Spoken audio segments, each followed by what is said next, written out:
and 31 right now. Go back 4 years ago.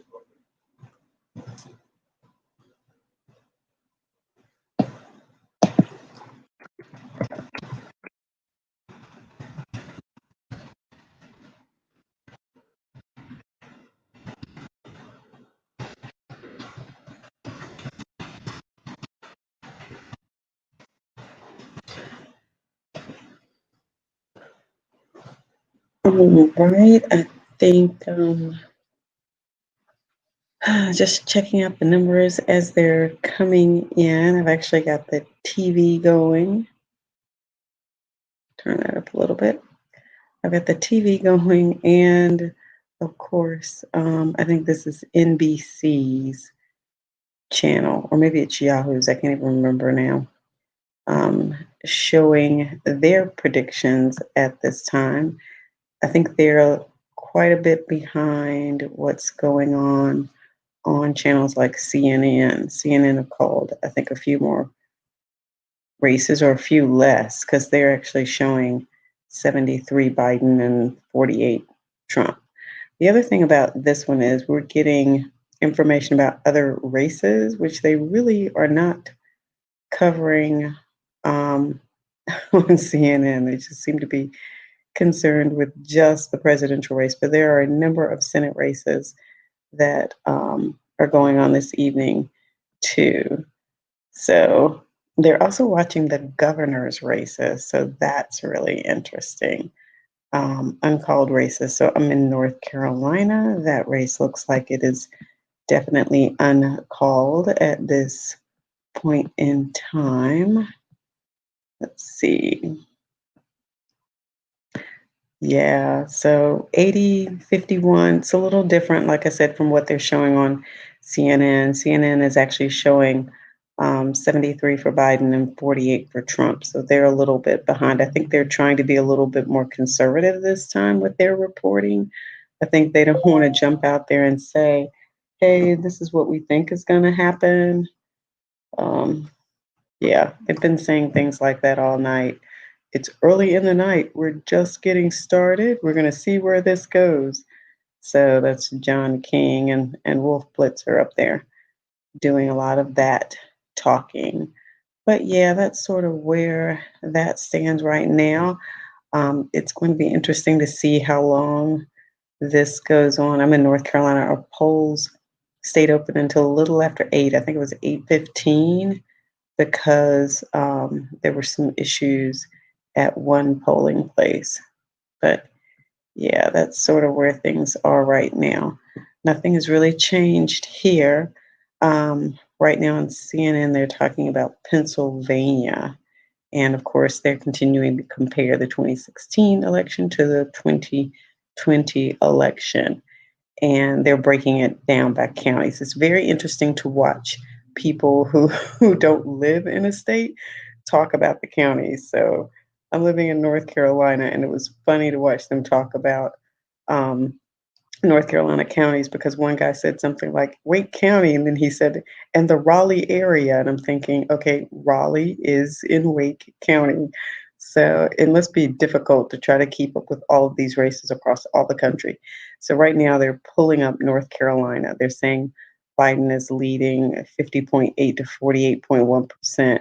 And I think that's with about 70 something percent reporting in. So that's interesting. I think my neighbors across the street are having like a little party, because I see cars over there. And then my daughter actually is with some of her friends watching also.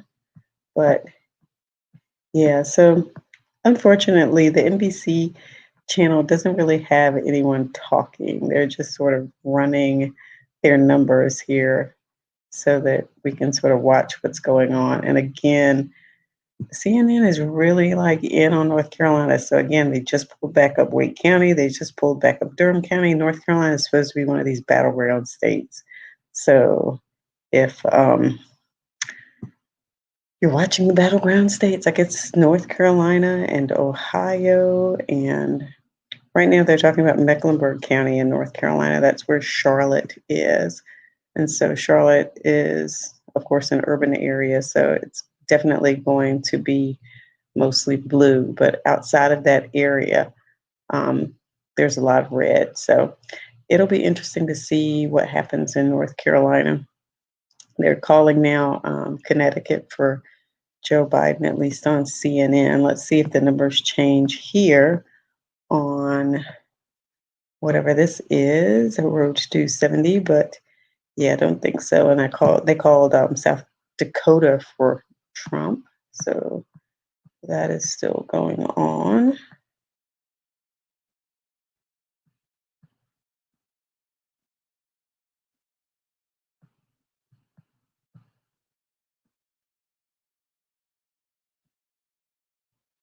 And now Wolf's coming back up again. So Florida keeps switching it back and forth. It is the craziest thing to watch. Um, and now they're also showing Georgia, but Georgia's only got 30 something percent in terms of reporting. So they've got a long way to go. It's going to be a long night in Georgia, maybe. I don't know. Let's see. So, yeah, so Georgia, I mean, outside of like Savannah, Columbus, Atlanta, Augusta, most of it's red. Um, those four areas are blue: Atlanta, Augusta, Columbus, and Savannah. Everything else is going to look very red in Georgia. So, yeah, that's one of those ones. I think right now, um, it's sort of leaning red, but they're breaking it down by county. So you have DeKalb County, which is, of course, leaning a little blue. And then the thing is, they go back and forth and compare from the 2016 election to the 2020 election tonight and see who's like doing better and who's doing worse and which county. But that's a lot of counties to look at. So right now they're looking at Fulton County and Cobb County, which Biden is leading.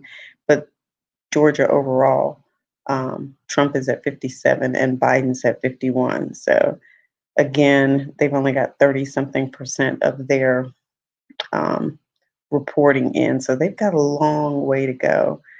Next door to them, I guess that's Alabama and Mississippi. They look like they're nice and red. So don't think there are going to be any questions about what those states are going to look like. And I think earlier they were talking about South Carolina. It was interesting because they were showing the map and they were showing South Carolina as blue. And of course, South Carolina has a major Senate campaign race going on between Lindsey Graham and Jamie Harrison. And so South Carolina has now switched over to red. So that was interesting. I don't, typically what's been going on is when they start off blue, it's because of early voting. And I think a lot of the Democrats used early voting. And so now that you have day of the election voting in, you're seeing more mixed voting coming in. And so what might have looked blue in the beginning was basically a result of a lot of the early voting. And now that you're seeing some more balancing out of that, you're starting to see what you expected in some of these states. So they're still in Georgia on CNN. They're now talking about Gwinnett County and comparing it from 2016 to 2020. Hillary did well there. Joe Biden's doing well there. But again, still you have Trump leading overall. I don't think there have been too many surprises tonight. Texas, which was sort of leaning blue, red. I don't know what Texas is doing. It is right now literally like tied at 49.3% between Trump and Biden. He carried that by like 9 points. Trump carried that by like 9 points back in 2016 when he ran against Hillary Clinton. But right now, it is really tight. You would not expect it to be that close in Texas, but apparently it is that close in Texas. So that is very interesting. A lot of these states, if you're like me, you probably have no idea of whether or not they lean blue or red. It's like, your state, and you probably know some of the bigger states, but other than that, yeah, I would have no idea. So right now they're back up to Ohio because that's a major one that they've been watching, and then they're flipping back and forth to Florida. So Florida has been interesting to watch tonight. Like I would hate to be like having to be the person who's staying on top of that because it is flipped back and forth. And Trump leading to Biden leading to Trump leading to Biden leading, and it really has been dependent on which counties have been reporting. Yeah, that one's been a really tough one. Then you have, let's see, right now they're looking at Colorado, which I think is supposed to be leaning blue. Um, yeah, and then they're back up to Wisconsin, which I think they're saying is going to be leaning red, but they're not really sure yet.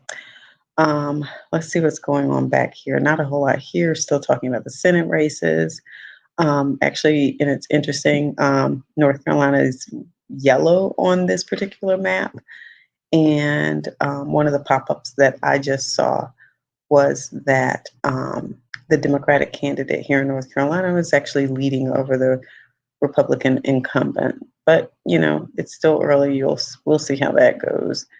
That may very well change. And of course, the Democratic candidate ran into some personal issues.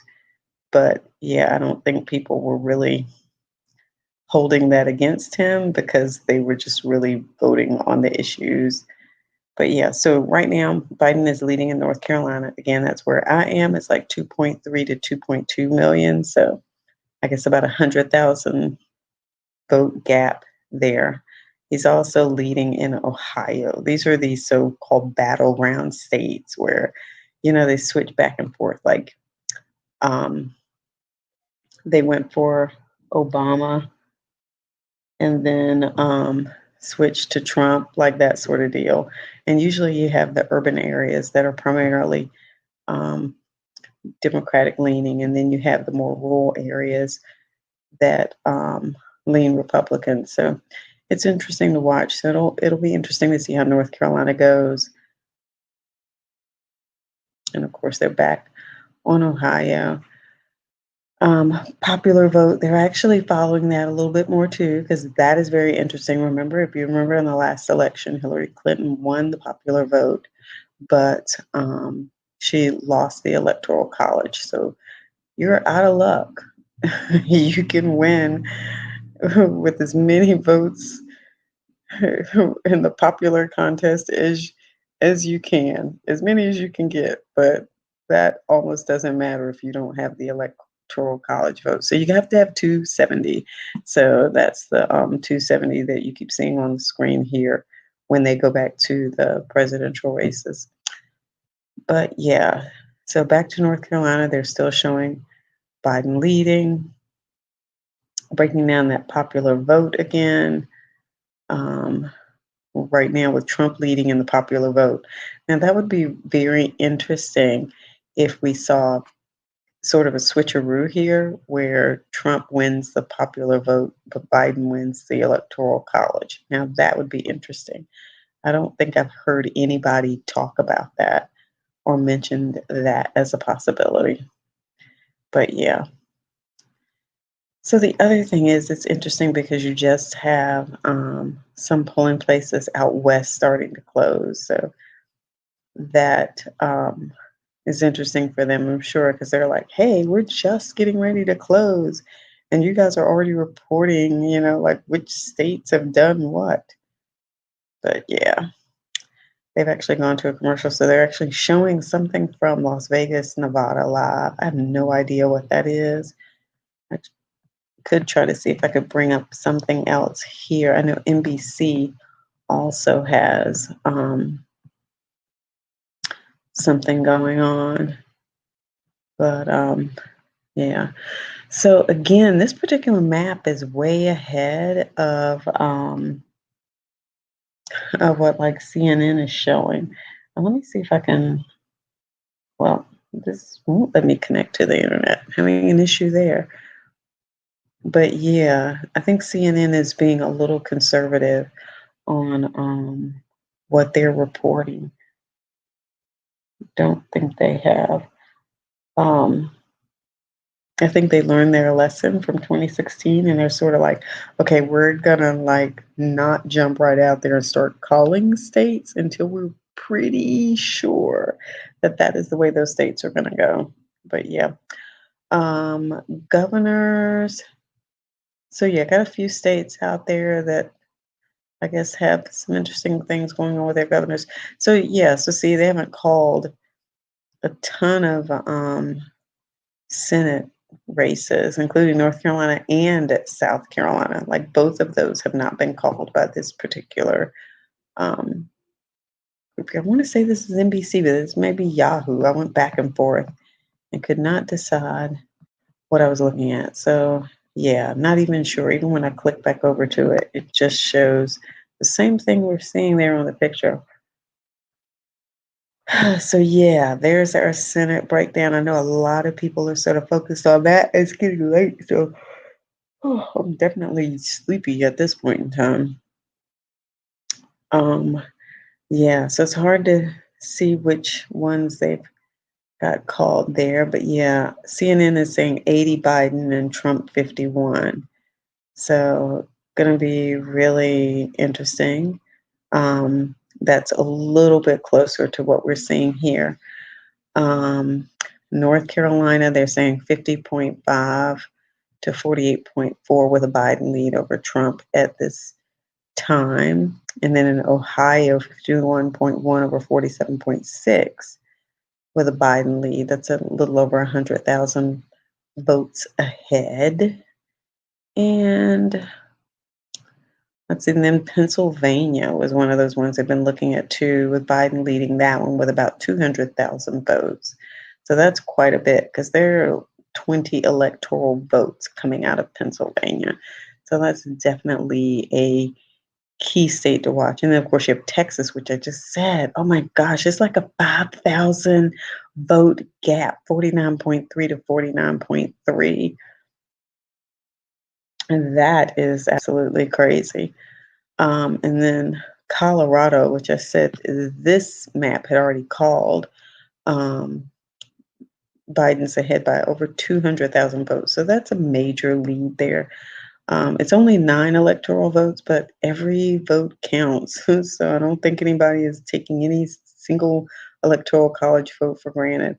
And then, of course, New Hampshire, Biden is ahead by about 15,000 votes at this time, but it's still early in the night and things could change considerably. Um, Trump does look to be ahead by about 300,000 votes in Florida, so that that might be one that he can pull off. And then also Michigan, he's ahead by about 200,000 votes in Michigan, 59.2% to 38.5%. And then Virginia, he's also ahead by about 300,000 votes. And I don't really remember if these were states that I want to say most of these, except Virginia, were not necessarily states that were expected to change over. So Georgia, Trump has like a 300,000 vote lead, 56.9% to 42%. And then in Wisconsin, he appears to be leading by about 11,000 votes, which is really small. Okay, there must not be a lot of polls reporting there because the number's like 59,000 to 48,000. And that totally is not enough. All right, so now they're actually starting to talk about the Senate races, and they projected that Mitch McConnell is going to continue to be um, the senator from Kentucky. I don't think I think people were wishing hard for Amy McGrath, but yeah, um, didn't happen for her. So yeah, you've got some other ones too, but I think the Kentucky race was probably the biggest one of those that people were looking at. And then also the West Virginia one. I followed a little bit. Some of these other ones I think people already knew, you know, um, they didn't question. Like New Hampshire, I think that one was probably a given. Oh, I have something popping up. And then, of course, New Jersey with Cory Booker, I think that was probably a given too. So I don't think there was any real shift there. So now they're bringing up Colorado, which may be a shift because it looks like John Hickenlooper may actually win that seat. He's up by 200,000 votes. So that is interesting. And then we have North Carolina, which Cal Cunningham has like a 57,000 vote lead, which is where I am. So that is nice to see. And then Lindsey Graham is leading Jamie Harrison by about 87,000 votes. So 55.4% to something that went away because I couldn't keep up. Yeah, so we'll see how that goes. All right, so then right now they're talking about the balance of power in the U.S. Senate. So those were the races that I was just talking about. And like I just said, it looks like Mitch McConnell is going to keep his U.S. Senate seat in Kentucky.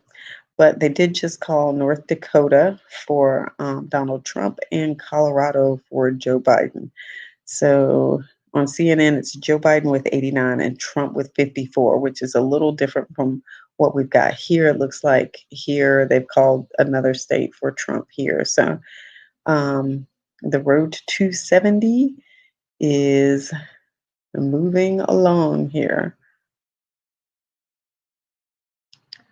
Race to 270.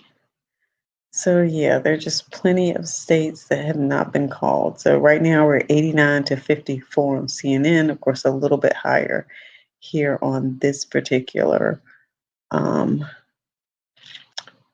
Wish I could figure out what this was. Okay, so hey, how are you doing? Ricky Harding, who did you vote for? I voted for Biden. And let's see. I'm more interested in what's transpiring in the Senate races. It has become more of a focus for Dems. And I think you are right. I think people are paying more attention to the Senate races because they know that, the president is really only one vote. I mean, that's the executive level. And if we're paying attention to laws that are getting passed, then we're paying attention to the legislative level. And that would be our congressional races. And it doesn't look like Jamie Harrison is going to pull it off in South Carolina. We just saw Mitch McConnell kept his seat in Kentucky. And so, some of the Democrats and some of the Republicans that you thought were in pretty safe seats, they all kept theirs. So it's going to be, some of these other races that were hotly contested that are on the line. So not sure how that is going to go. Yeah, they're just not showing a whole lot of that. And I wish on this particular map they did at least give a breakdown of who was running in some of these seats. That's the other thing that they're not doing here, which would be great. But yeah.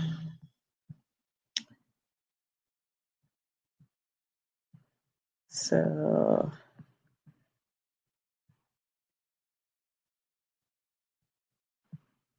let's see. Oh, okay.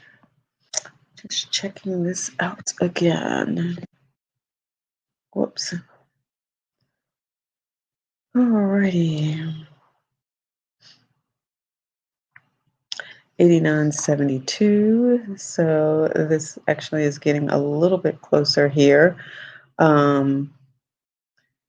Yeah, so we're moving a little closer to the 270 here, and it's 9:33 p.m. So it'll be interesting to see how long this goes tonight. Again, they are going back over the comparisons between 2020 and 2017. So we've got now Biden at 89 and Trump at 72. So they have officially called, at least up here, they have officially called South Carolina. And I think I think at some point in time they're going to get closer to calling North Carolina. I don't think they're quite there yet. And then also Virginia is starting to look a little red too. But yeah. Yeah, they're going North Carolina, Ohio, Florida, Michigan, Pennsylvania, Texas, Virginia. They're saying all of those are too early to call. I don't know. Some of those some of those states look very red to me, and some of them look very blue. So I know you can't tell just by looking at the colors, but yeah, because each of those, counties within those states, the populations are very different. So right now they've still got North Carolina pulled back up again, and there are only like a few counties that have not reported in. So it says 80% of the votes have been counted in North Carolina. So Biden has a lead, 50.3% to 48.5%.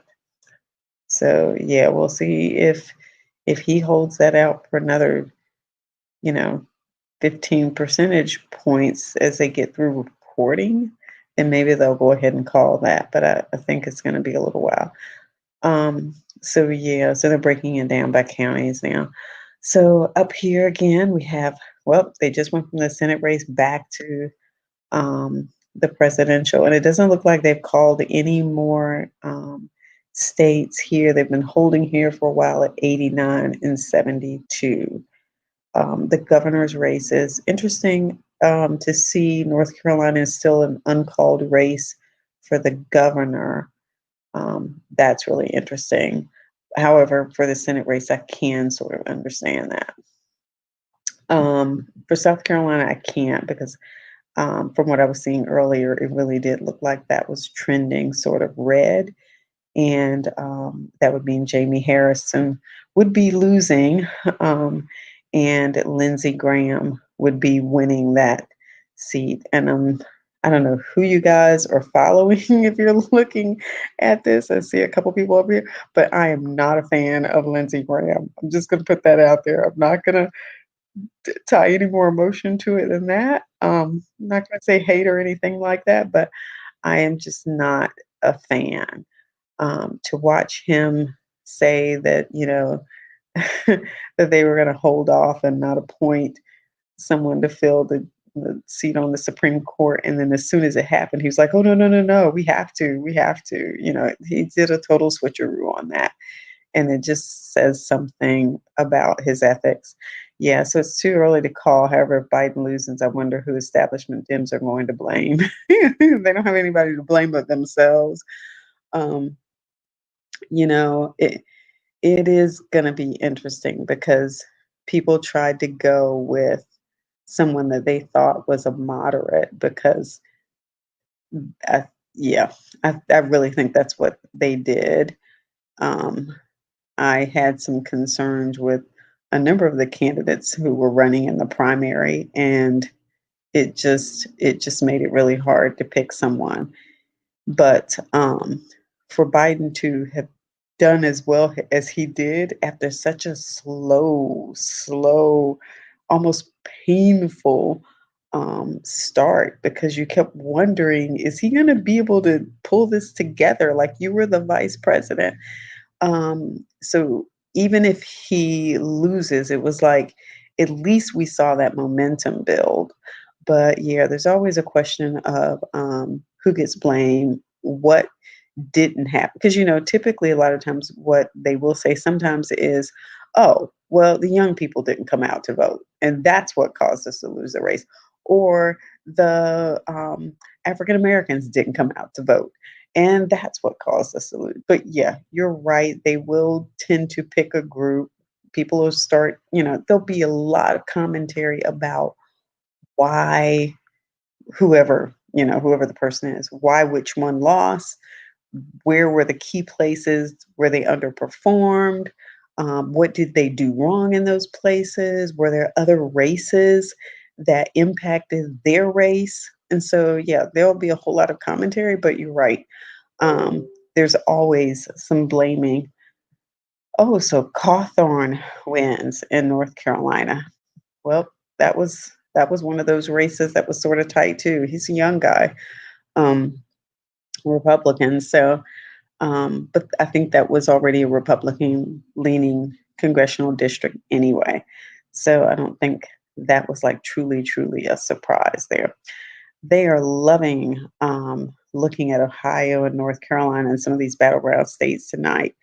North Carolina is still only at 80% reporting. So right now they're looking at Catawba County. Catawba County is a very red county in North Carolina. And, one of the things that they've been talking about is even in these red counties, Trump's going to have to, he's going to have to like get those numbers up in order to be able to combat the large numbers that are coming out of the urban areas like Charlotte, Mecklenburg, and Raleigh, Wake, and Durham, and Winston-Salem, and Asheville, and Fayetteville, Guilford County, so we'll see how it goes. It's still early. It's going to be a long night. I feel like I should go get some popcorn and sit here and eat popcorn. Um, yeah. All right. So back to the Senate.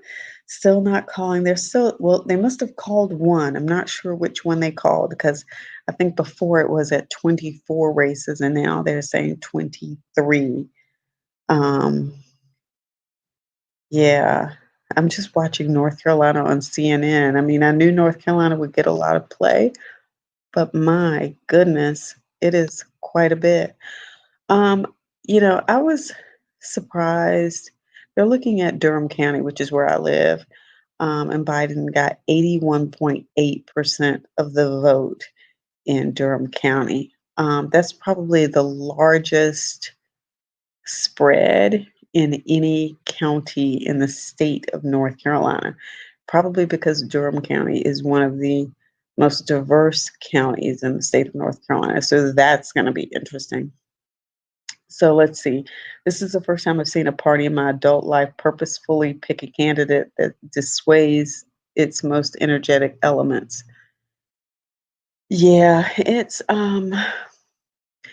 interesting to watch the compromises that people feel like they have to make in order to get a win or in order to feel like that's the only choice that they have. And I think that's what people did. I think people said, we're going to go with a moderate candidate, which means, yes, we are like dimming the light on all of this great energy we have around some other issues because we so need to have a change.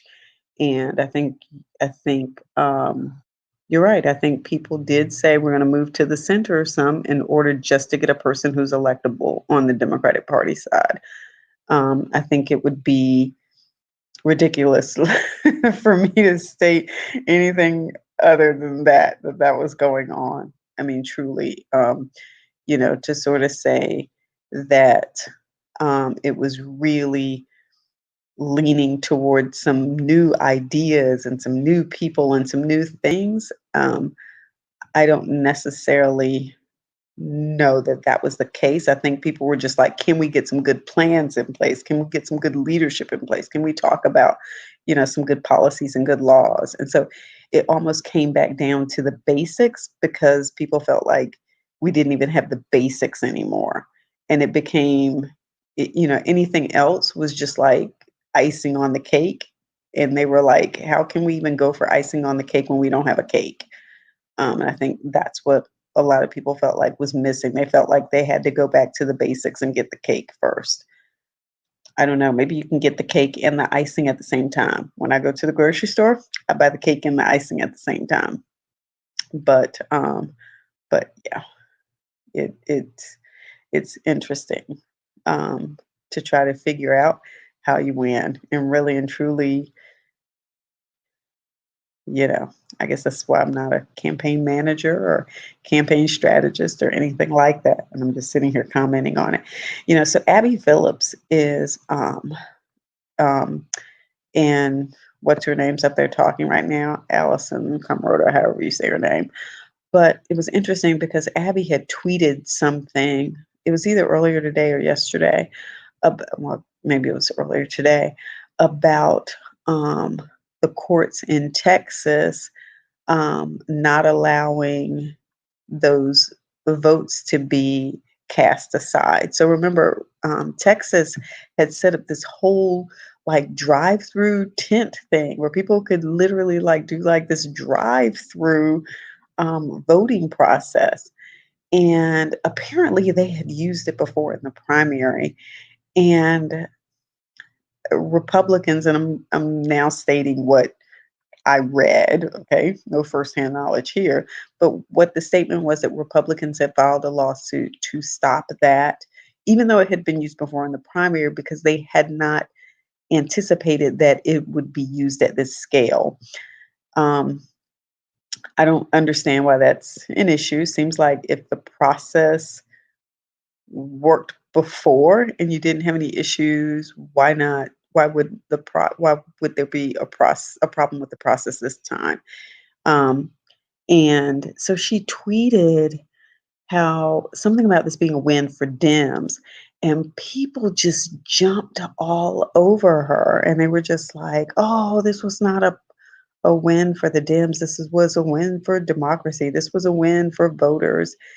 And it was just interesting to me that people jumped all over her about that when what she was really saying was, hey, Republicans were the ones who kind of were trying to shut this down. And so, if you're the other side's the Democrats from that perspective. And so, had it been like some other group or not a group or just a lay person or something like that, then she probably would have said, hey, voters won, democracy won. But that was not what was playing out there. So it was interesting to me that people jumped on her because her tweet recognized the group that had initially started this. So I didn't have really that sort of concern about her tweet that they did. I mean, I understood what they were saying. Yes, it's a win for voters and a win for democracy. But I think she was saying, hey, Republicans were trying to get one over. And yeah, but yeah. Um, and I guess the other thing that sort of bothered me about it was some of the people seemed to be very I mean, like they like really jumped on her about it. They were like, why do you have to always make things partisan? And it was like she didn't really make it partisan. It became partisan when the Republicans filed the lawsuit to do that. So it's sort of like which state or county was it where you had the Republican Party put out ballot boxes that they weren't supposed to do that, you know? And it's sort of like, well, wait a second. Um, if I then say something about the Democrats in relationship to that, am I being unnecessarily partisan? So I think it was just a recognition of what was going on, and it was less about her trying to make something partisan. I don't think she was trying to make it partisan. I think it was already a partisan issue. Yeah, but oh well. All right, so they're back to Virginia. I think, I don't know that they've called it because the estimating reporting is only at 45%. So they've got a really long way to go. They're further behind North Carolina. And North Carolina didn't close its polls until 8:15, I think is what I recall. Um, yeah, so we'll see where that goes. But yeah, so let's see. I think they're going to take a break, maybe not. Oh my gosh, it is going to be a long night. So Michigan's polls closed at 9 p.m. They have an estimated 20% of the votes counted. 20%. 20%. Oh my gosh. My daughter is with a friend watching this, and she said, "Oh, I'm not going to be up too late." I'm thinking you might be if you think you're going to be watching this all night because it's not going to be over. And it's just 9:48 now, and even I'm like, "Oh my gosh," starting to wonder how late this is going to go on. But yeah, so let's see. Governor at this hour, they still have 5 uncalled races. So that's the only thing. In North Carolina, I've not seen them put up the race results. And I guess I could switch to something local, but since this is YouTube, I am talking about things from a more national perspective. Let's see. So we're still at 89.72 here. Um, oh my gosh. Um, let's see here. Projection. Oh, I think they have a projection here. So, well, we said that earlier, right? Because on this map, they were already showing it. CNN is projecting that Trump wins South Carolina. I think we already knew that, and Alabama, and I think and both of those are being shown on this map here. So CNN was, like I said, a little bit more conservative about reporting those. And so they're now matching the 89.72 that's on the map that you see here. But yeah, the next set of polls close, I guess, in at 10 minutes and 9 seconds.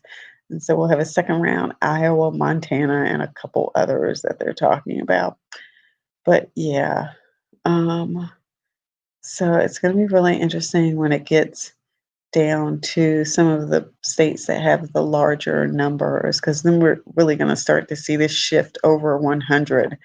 All right, so they're reporting a key race alert, but it's funny because they've still got all these states. So Ohio has really tightened up. So it's now 49.5 to 49.2 with Biden in the lead by just like 1,000 votes. I'm sorry, 11,000 votes.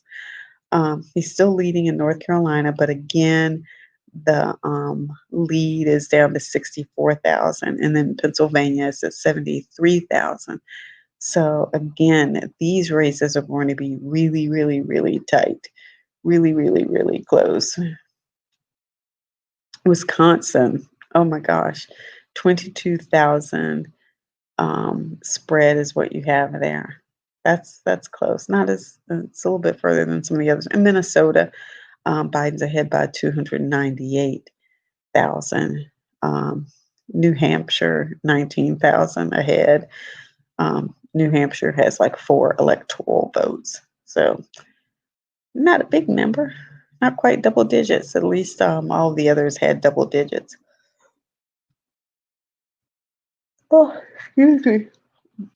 Florida has been, I tell you, it was funny because John King was up there going, oh, you know, if you're into politics, you love what's going on in Florida, because it was flipping back and forth early on. I mean, literally, as he would be standing there talking about it with his hand, pointed toward it, they would just be flipping back and forth who was taking the lead. So it's just sort of like, at that point, why even have the numbers up there? Because it was just, I mean, I think people, know that it's early, but it was just sort of like, can we just come back to Florida later? Like, give it an hour, let it like get a little bit more stable, so that maybe it's at least stable for like 10 minutes and then it flips.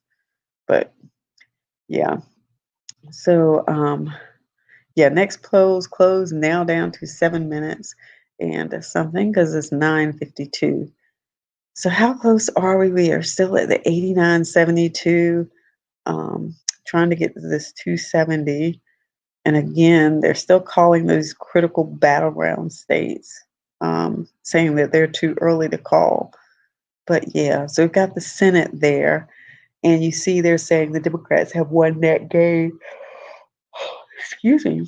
I'm so tired. I'm not gonna make it.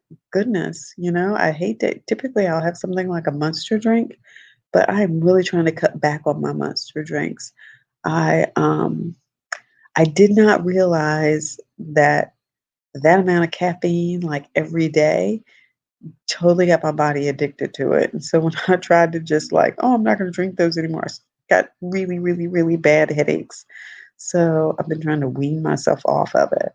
But right now, I'm almost ready to go to bed. And it's almost 10 o'clock. Or it's not even quite 10 o'clock yet. So, all right, let's see. So we're still at the 89.72. We have all of our battleground states that are too early to call. We have gained 1 Senate seat, and on the Democratic side. And that's about it for now. It's Yeah, so right now, I'm checking out CNN. They're doing this comparison between 2016 and 2020. But yeah, all right, let's see. What do we have going on? Governors. None of the governors' races have still been called. They've still got these five, one of which is North Carolina. Um, Roy Cooper is our governor. Excuse me. See, I really need to go to sleep. I just need to go to sleep. Dan Forrest is the person who's running against him. And there's an African American woman who's running for lieutenant governor. I voted for her. She's a former state legislator out of Raleigh. Great person. I think she'd bring a lot to the campaign.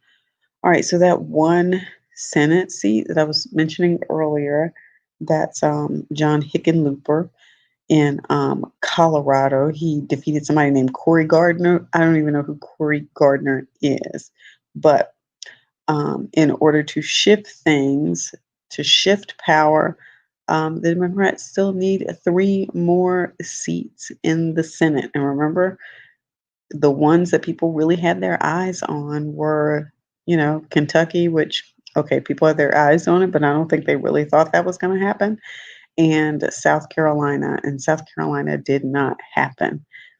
Actually, I hate that for Jamie. I actually know Jamie, but yeah, I think he would have made a really good senator. All right. So right now, Trump is leading in the popular vote. Remember, the popular vote isn't what makes you president, though. So, do you think we need to change? Do you think we need to get rid of the Electoral College? That's a question. Do you think we need to get rid of the elect?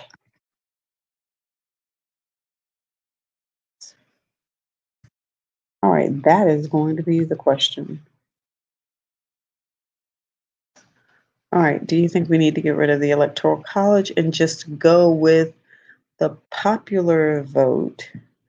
And would that, and the thing about that is, though, how would that work? Because, some states have more people than others, which is why we have the whole, House of Representatives and then the Senate to sort of give that opportunity for states to have representation on equal footing. But and do we need to get rid of the Electoral College? There are some groups out there, some organizations who have formed, who have been pushing that for quite a while. And I think the 2016 election sort of made it a little bit more apparent to some people that, hey, wait, how do you win the most votes and still not win? Like people learned it when they were in high school. It was sort of like, yes, I remember that from high school. I remember that from my civics class. But I didn't think I'd ever actually see it at work. So, all right. So right now, let's see what they're focusing on. They're down in some county. Well, I'm just gonna. They were back here earlier. This is Ohio. They keep going back to where Biden has, I guess, a decent lead, but we're gonna see how that goes over the night. So don't know, but yeah, and nothing's changed here. So I think it's gonna be a while before things change again. Right now, they still have all of those that are too close to call. Even Ohio is only at 64%. So it's probably going to be at least another 30 minutes or so before we get a change here in some numbers, before they feel enough, um, they have enough faith in the numbers to be able to say we're going to call something. So again, they're just continuing to break things down at the county level. But yeah, so let's see. You said, what do you think about? No yawning aloud. You got this. I don't know about that. I told you, I'm just like, I should get a monster drink and work on that. But then the problem with that is I'll be awake much longer than I want to because by the time I'll be ready to go to sleep, then I'll be like, well, I'm wide awake now. How about if I finish painting the living room? So directly across from me, I've got a wall over here, well, over this way, and then over this way to the corners that still needed to be painted because I took out some built-in bookcases and I had to do a little bit of patchwork on the walls. And I'm not a professional. So it looks fine from afar. My husband thinks it looks fine. I have a little bit more, I guess I'd like it to look a little bit better. So I'm going to try to finish it up this weekend. And then I need to buy some more baseboard trim and put that back down. So, but yeah, this is supposed to be about election watch party. All right. So the next polls close in less than a minute. Of course, we'll start to see some numbers trickle in, but it will be a while before even any of those are really called. So CNN is now saying that Iowa, it's too early to call. Well, okay, it has 6 electoral votes. Some of these states I've never been to, so it's sort of like they're really just, a state on a map because I've never really been to them. I don't know what they're like. I don't know, what their culture is like there, what the economy is like. Yeah, so when I think of Iowa, I don't really think of anything. I just think like Midwest, and that's about it. So they're still saying Ohio is too early to call, but they're giving us a little update. So they're now saying Donald Trump is ahead by about 100,000 votes in Ohio. Biden's ahead by about 30,000 in North Carolina. And so that race has really tightened to 49.7% to 49.1%. Biden's still leading in Minnesota, but only 29% of the votes have been counted. So that's really low, not a whole lot to base anything on. And then Biden is leading by about 19,000 in New Hampshire. 53.6% to 45.1%. So some of those are still very close to call. Trump continues to like hold on to this lead in Florida though. So that's been interesting because early on, like I said, it flipped back and forth, but now he's got a lead of about 300,000 votes. And that's a hard lead to get past, unless you're going to pull something out of a hat here out of some counties that are supposed to be your base counties, and maybe they haven't gotten all the votes in. But yeah, Trump is also leading in Michigan by a large amount and in Texas by a large amount. And I think Joe Biden did his thing in Texas, but still Texas was a red state. And then you have Wisconsin, where he's now ahead by about 28,000 and ahead in Georgia by 300, a little over 300,000. So this is going to be interesting. I tell you, getting rid of electoral college is long overdue. It leaves too much room for skullduggery. I tell you, yeah, you know, people like to hold on to the past, and it's sort of like they think that just because it was something that the founding fathers came up with, that makes it holier than thou and you can't touch it. You can't ever make any changes. But you have to remember that there was originally the Constitutional Convention. Like there have been a number of times over the years where we've had to revisit things. And, as technology changes, it's one of the reasons why we're always behind, because we're still holding on to, doing things the same way and not thinking about the fact that, hey, things are changing. There are new innovations and new technologies. And by the time government catches up, I mean, like the technology is way out here. And it's the same sort of thing with some of the policies and laws and things that we have in place and the way that we do things. So, yeah, it's time to revisit that and a whole lot of other stuff too. Like that isn't the only thing. Yeah.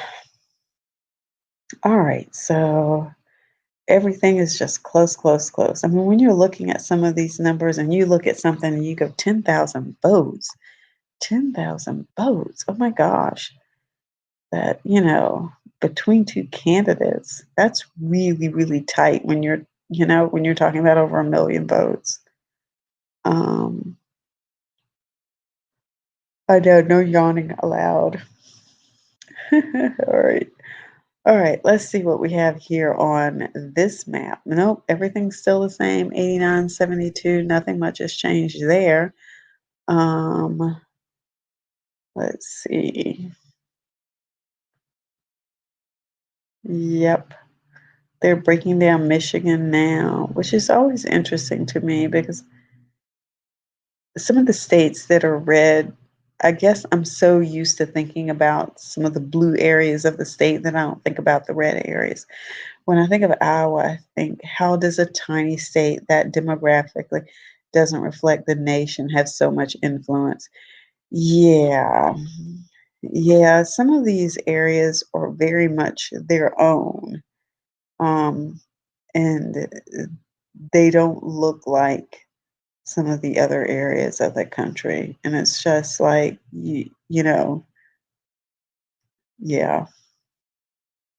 And yet, Iowa has how many electoral college votes? I'm not sure, but it's one of those places that has enough to get their attention. So let's see, are we calling North Carolina yet? We're okay. So in North Carolina, we're up from 80% of the estimated votes being in to 86%. So we have moved, a little further. And it is interesting to watch these numbers. It looks like there's about a 3,000. Oh my God. No, wait, 1,000 vote difference? Oh my gosh. Yeah, that is crazy. Yeah, you're talking about like 1,300 votes at this point in time, 49.4 to 49.4. Um, that is interesting. It's going to be interesting to see whether or not he carries North Carolina. Um, Arizona, Biden has the lead right now. And again, it's interesting to watch these early on and then to see these races tighten up or either totally stay where they were going to stay. These states that they said were going to be battlegrounds, they are truly battlegrounds. Oh, let's see. And I'm going to see how much longer I can be on. All right. Maricopa County. So yeah, they're breaking down Arizona right now. All right, let's look back let's see if anything's changed on this map. I don't see that there's anything that changed here. Um, yeah, it was winnable, but that's what happened when you squash the most energetic elements of your party, Detroit, Wayne County. Yeah, like I said before, you know, and it's interesting. So I was talking to a friend about one of the races here because it's always felt to some people like certain people go out and pick certain people to run. And they go down this list of things that they're looking for that they think that they can sell. And, and so they go out and look for a certain candidate. And when you don't fit that bill, it immediately like makes it that much harder for you or people like you to run. And yeah, it doesn't just squash the most energetic elements. I think it hurts people's faith in their belief that, if they want to run and are people who are bringing something to the table, that they're going to actually have a fair chance of running. Because what happens is you realize, oh, So you actually have groups of people out here who are basically going to put their thumb on this. And if you're their person, they're going to get behind you even before the primary. And so, it makes it really hard for people to believe in the process when you have that sort of thing going on. Um, with primaries not being true primaries. So yeah, just got a pop up from the Charlotte Observer, Lindsey Graham reelected. And there was a lot of money that went into that race. I am telling you. I mean, I think I was getting emails from, Jamie Harrison's group, probably 10 a day. It was just crazy. Yeah. But I mean, he put on a good fight down there. He really tried. Um, but oh my gosh, it's, people get in and they don't leave, they don't want to leave. And sometimes it just feels like people in power just want to keep power. And are they really doing things and making decisions for the good of the people? Hi, Demarcus. Good to see you again too. Welcome. Just talking here about the results as they come in, the presidential, some of the governors, some of the Senate races. But yeah, we're just sort of hanging out, looking at the numbers as they come in, and I'm trying to stay awake. So yeah. Um, huh. So the numbers haven't changed around in a while. They just had another set of polls close. So we're gonna see where that goes. Uh-oh.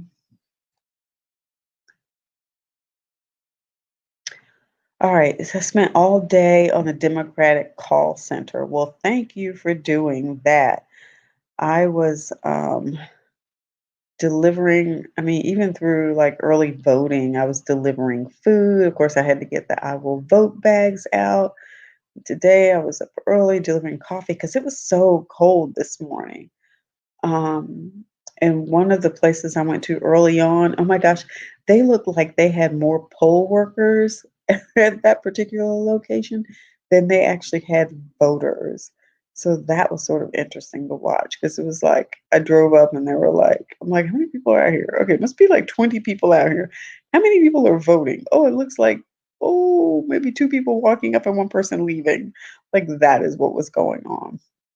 But hey, yeah, definitely thank you for doing that work. Yep. So yeah, so let's see. Oh, they finally called. Okay, so they finally called North Carolina, and it looks like they're going to call North Carolina for Governor Cooper at this point. Senate need 11 more Democrats to win. Gotcha. Uh, wow. I think even my fingers are starting to get tired.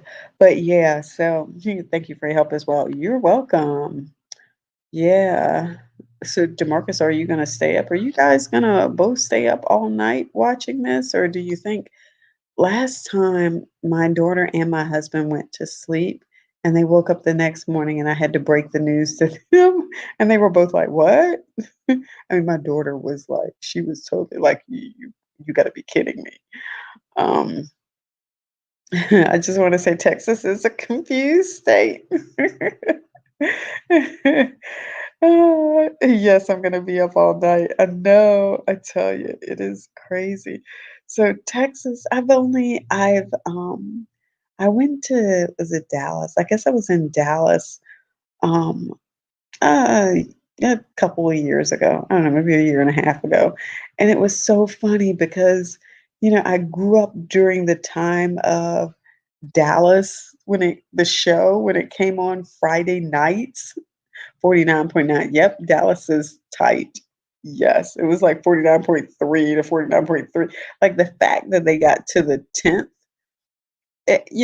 decimal point on that, you're just sort of like, oh my gosh, not like 48 something, 51 something. No, no, no, 49.3 to 49.3 or something like that. So, yeah, that was definitely Um, so yeah, it makes it hard to sort of look at states like that and go, well, you know what? And it makes you wonder about, um, are people truly that divided in that state, you know? But yeah, like I was saying, I went to Dallas one time, and the whole time I just kept thinking about Dallas, the show with J.R. Ewing and the oil and that sort of stuff.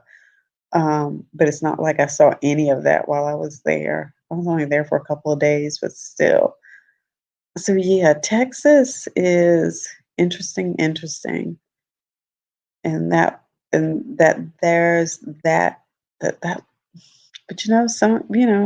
mean, we aren't that far here. Our number is pretty tight too. Yeah. So Florida, yep, Trump's been leading in Florida for a while. I know they said that was one of the states he pretty much had to have. The expectation was that it was going to be red, but they knew that the Democrats were really fighting for it. So it's just so interesting to me, this whole this yeah, how the numbers are playing out. Um, yeah, so right now Arizona, yeah, when they break out like some of the major metropolitan areas, it's interesting to see.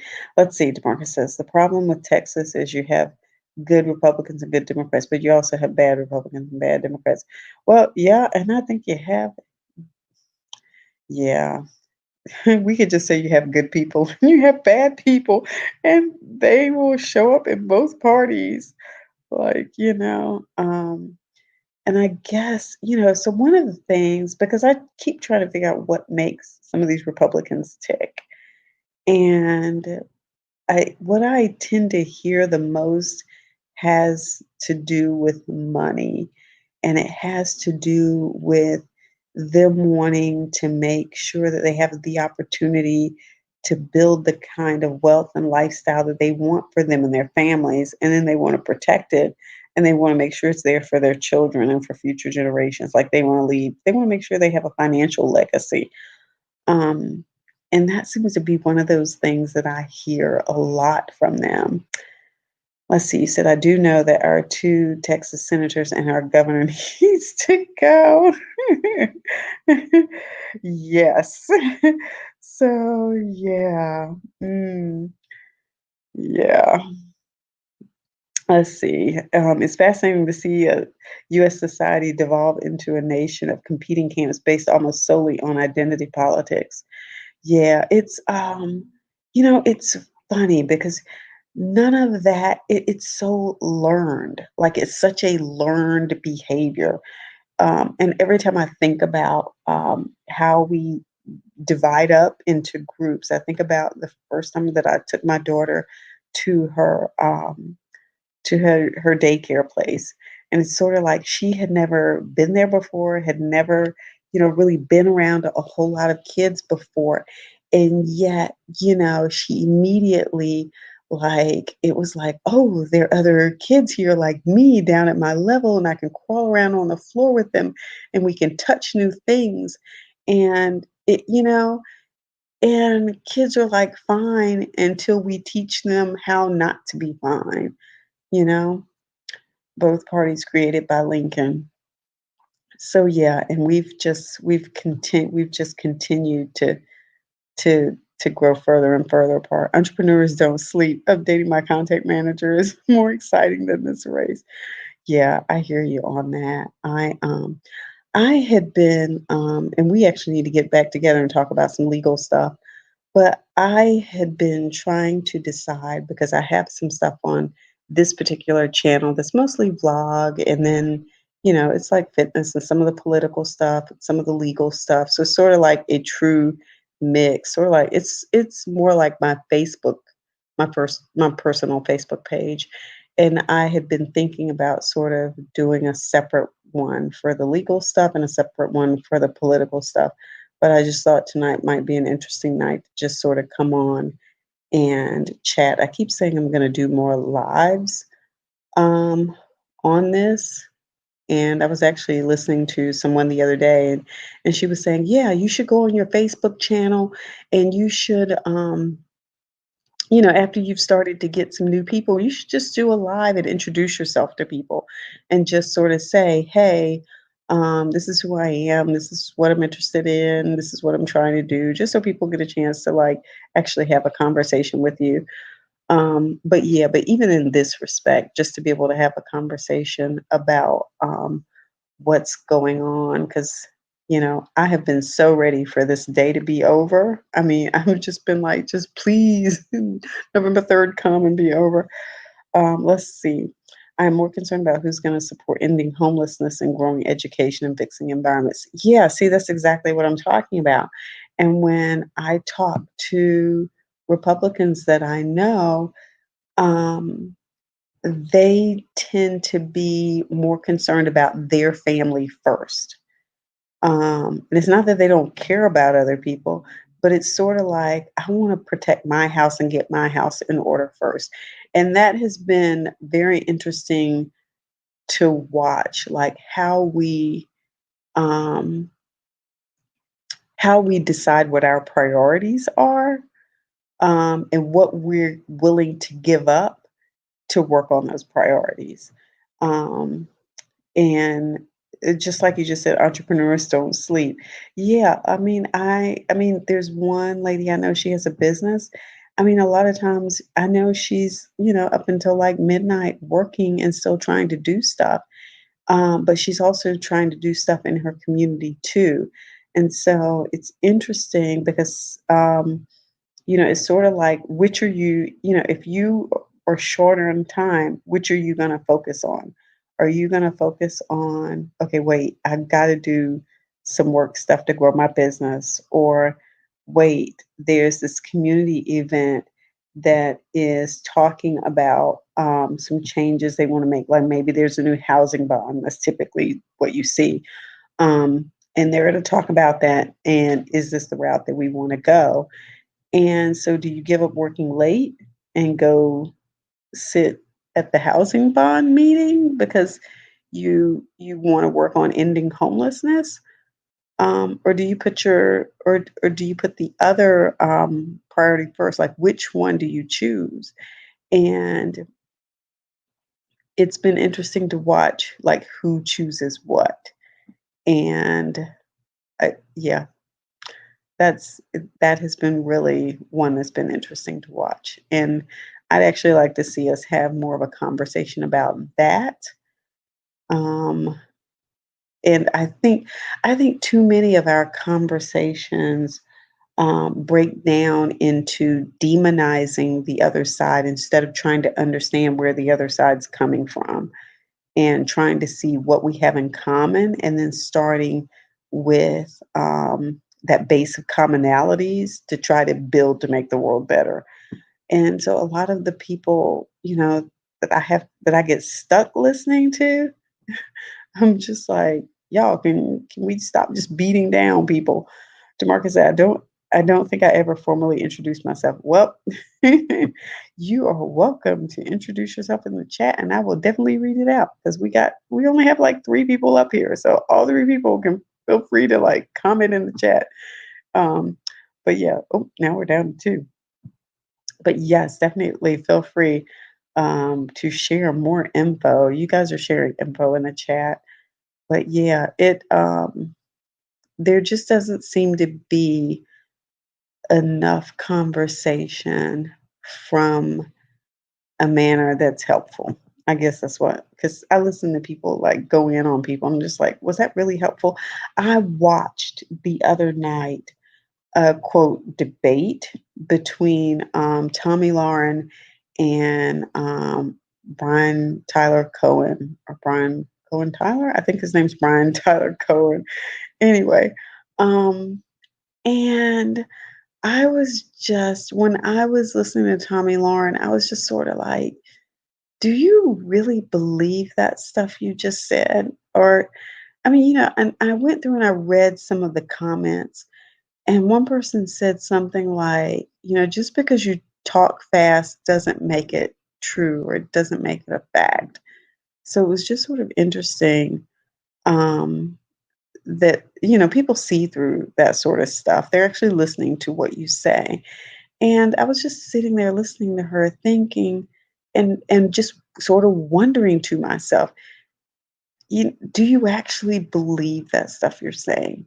I mean, because people have a tendency to say, well, all the liberals want are this, and they're just a bunch of this, and they just want government to do everything for them, and that's just really not true, And so those sorts of statements aren't really helpful, and that's the way I always think about it. Is what you're talking about really helpful?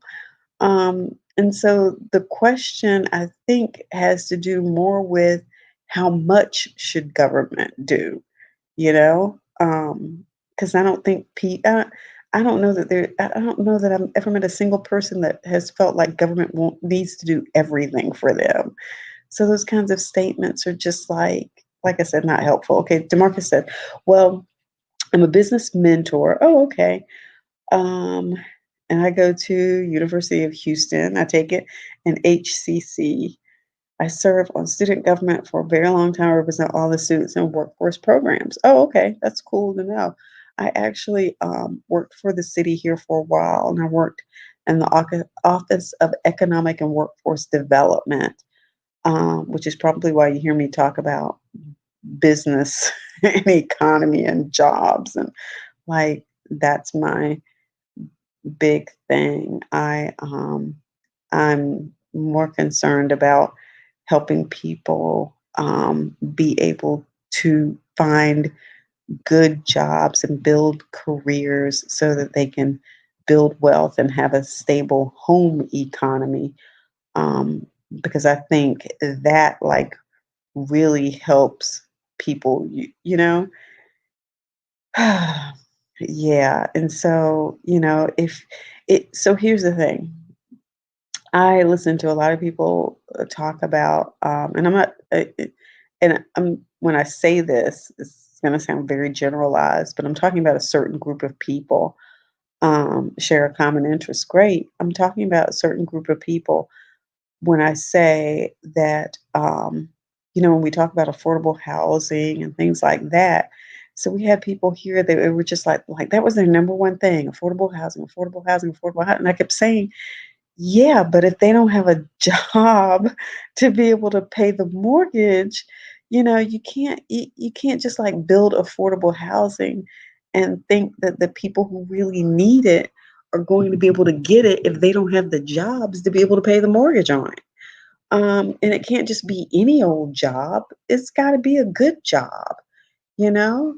And so but they didn't want to hear that. There's such a, I keep using this word, a demonization of corporate America.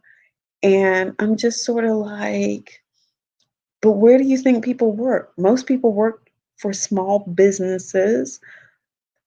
Most small businesses aren't that large, And so who are you putting down? The people who I generally hear not talking about those issues are people who already have jobs, so they don't have to worry about it. Like, they don't have to worry about it. They're not worried about where their money is coming from, and they're in a stable situation. And so they choose to talk about issues that they don't even really truly understand because they've never even been there. I'm like, you've never had to worry about having a job or somebody in your family having a job. And even if you didn't have a job, you probably had the network to help you get a job. And so they take it for granted and don't place the kind of value on it that needs to be placed. So you use exactly system abusers. There are those who are trying, and then there are those who are system abuser. It just, yeah. So I'm just sort of like, you have to work on these issues. Um, yeah, it's complicated. Some people have never been through a struggle to see other people's perspectives. Yeah, yeah, and and sometimes you can't even have a conversation with them about it because they're so right. They're like, like, I'm right. I so know. And I'm just like, I'm gonna go home now because I can't have a conversation with you. I mean, So yeah, it's interesting. So I see they just called New Mexico for Joe Biden. That's the only one I've seen recently. Oh, well, there must have been some other ones that I missed. So Biden is now at 94 and Trump is at 72.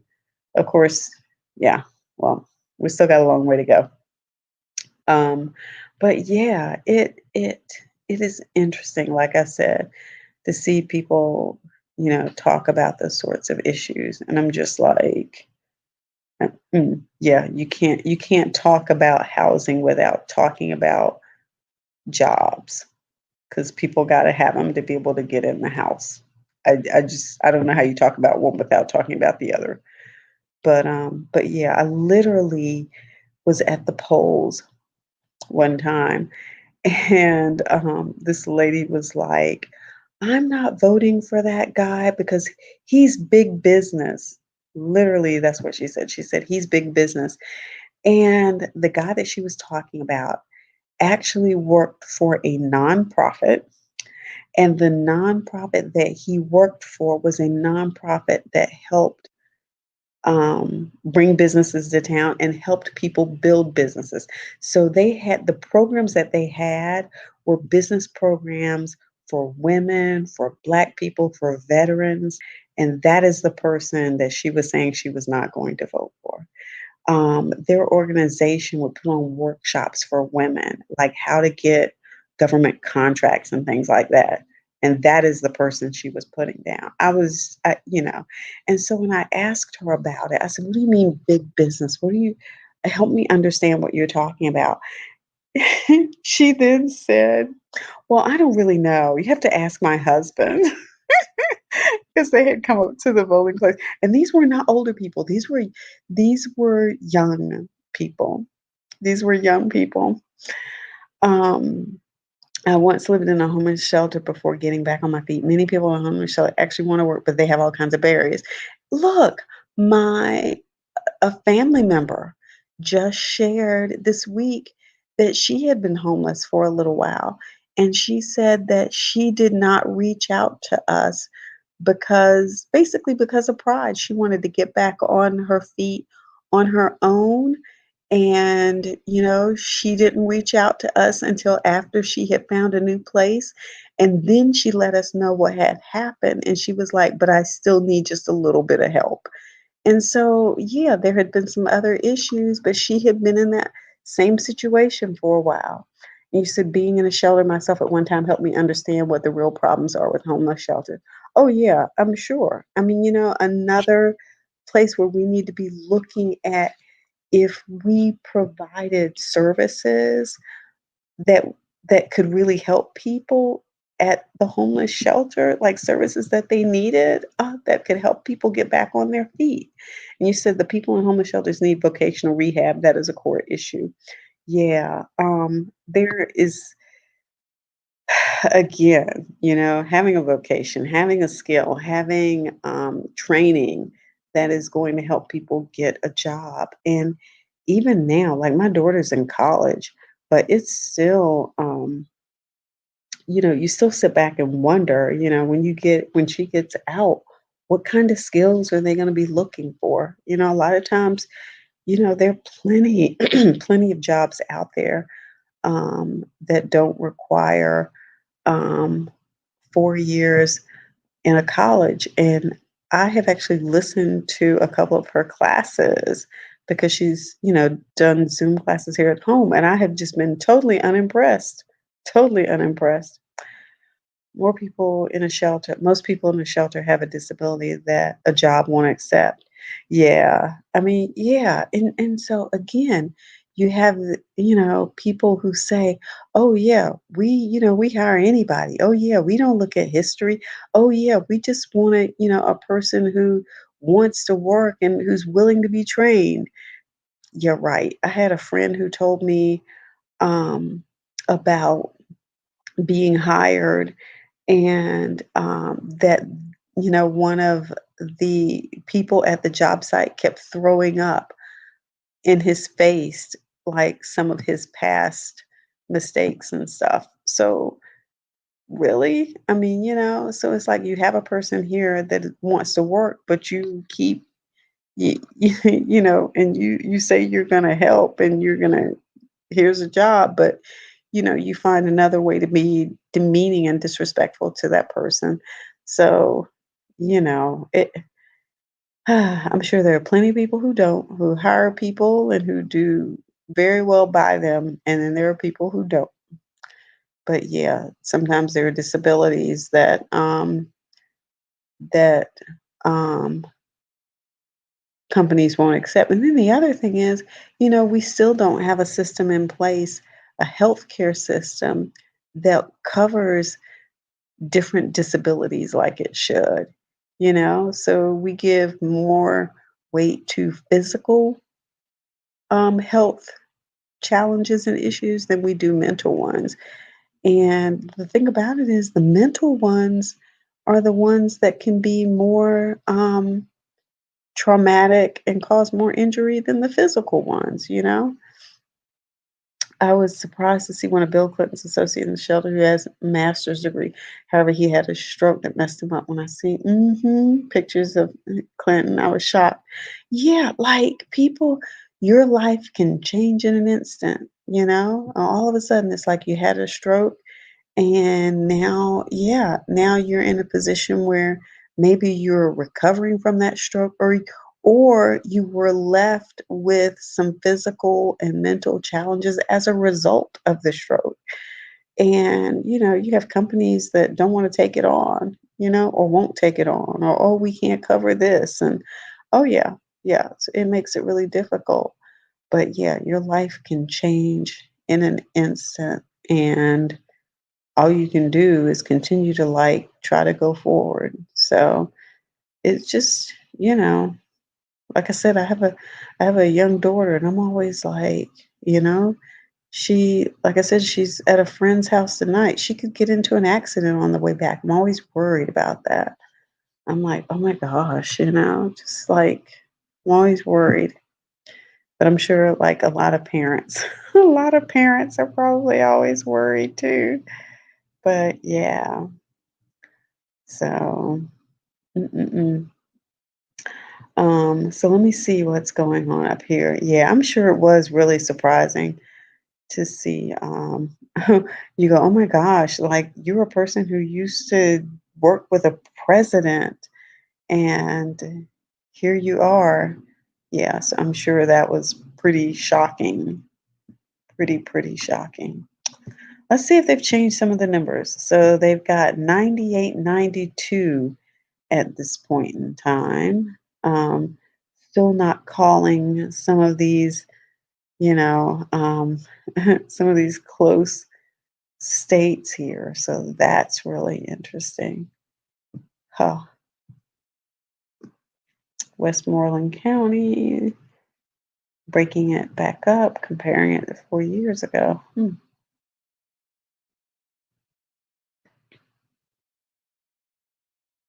98, 92 is what we're seeing on this map. Apparently, the next polls close in 22 minutes. And I guess that's the last set because I guess oh my. Um, yeah. So they're showing some scenes from like Madison, Wisconsin and stuff. Um, can't say that I've ever been to Wisconsin. I was supposed to go this year. I was on Twitch and I seen people scared of elections. Oh, really? What do you mean they were scared of elections? Share more. Yes, do tell.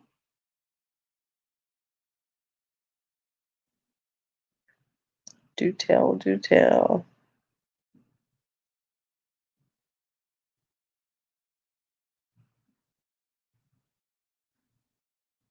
I haven't been on Twitch in a little while.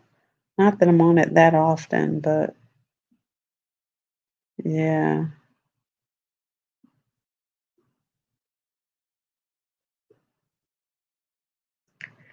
Man.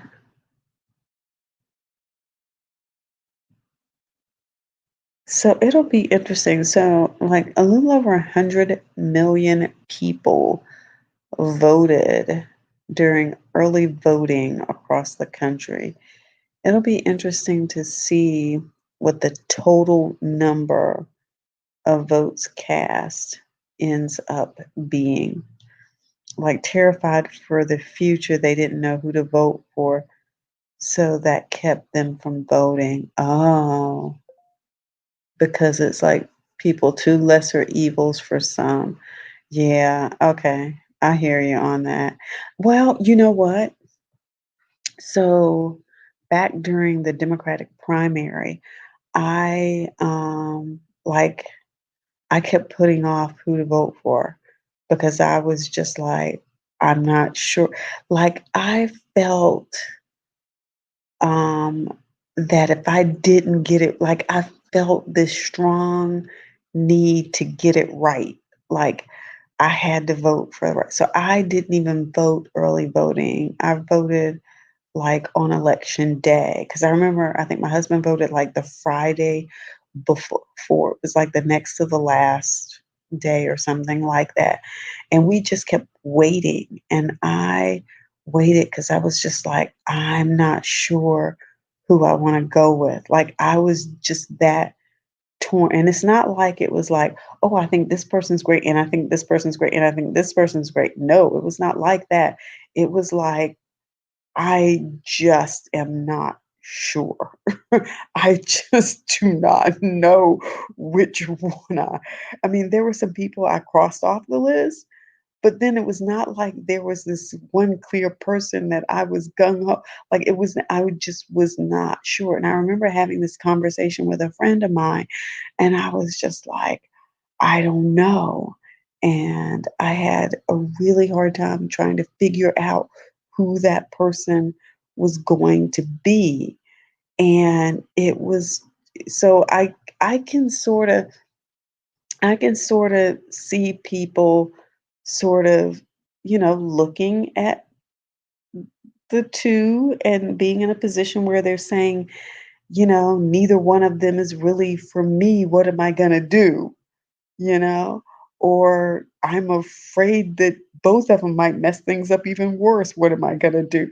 You know, I mean, their reasoning might be different from mine, but I can understand the feeling of not knowing what the right pick for you personally was going to be. So yeah, here's what made me vote for Biden: COVID, educational issues, retirement benefits, the number of mistakes the current president has made.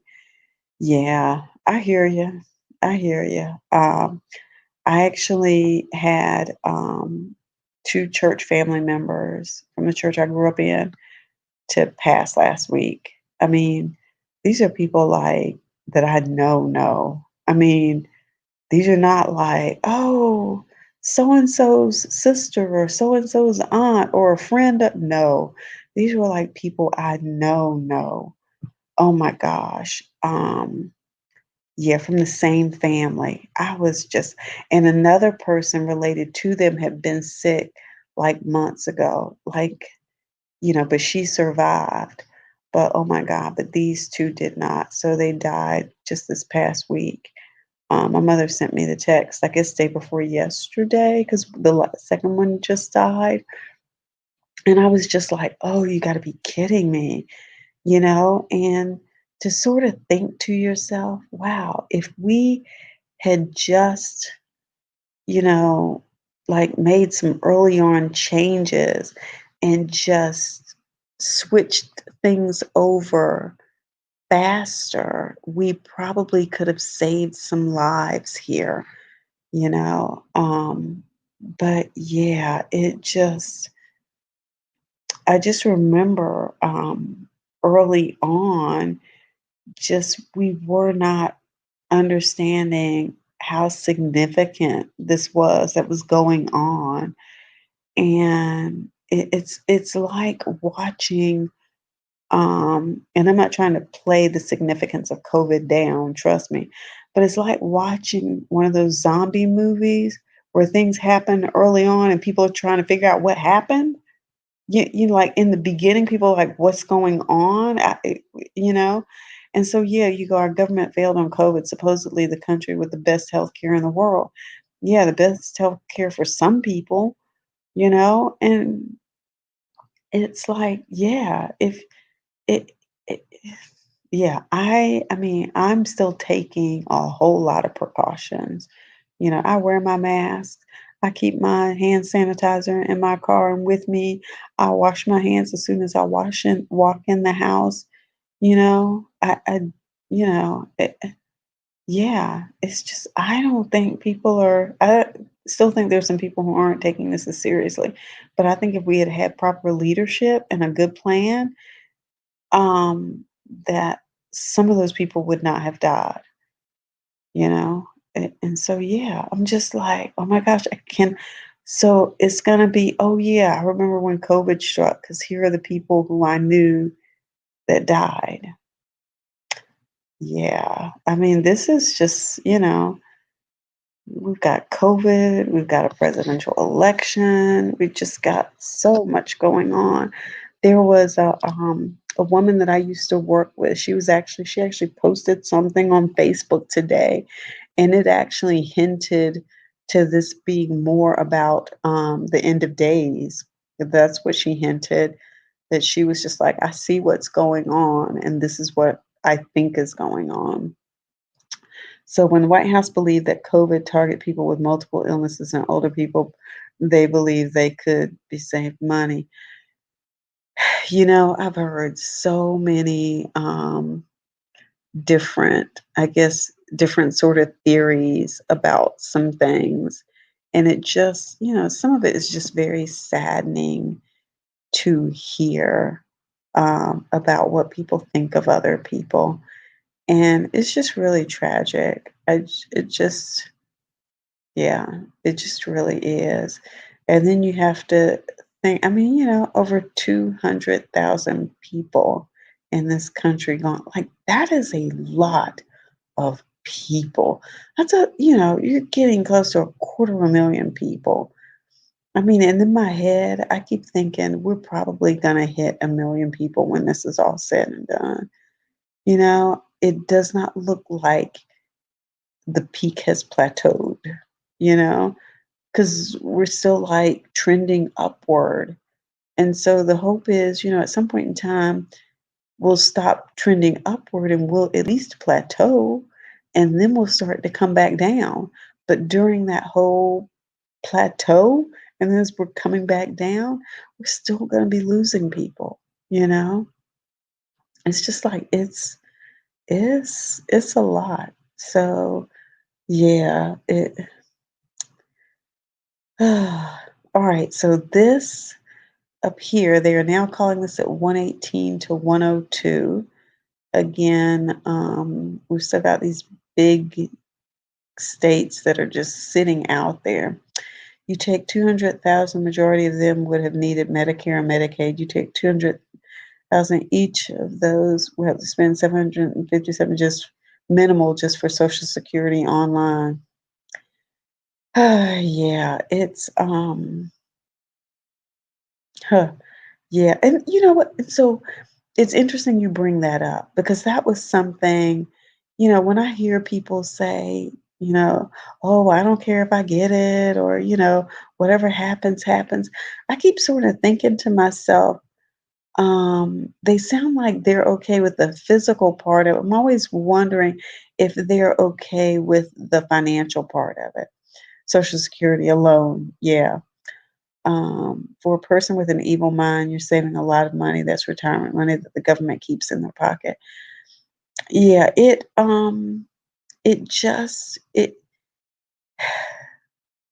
yeah, and for people who, like I said, for people who just focus on the health side of it, they're like, oh, well, they say, 90 something percent of the people recover.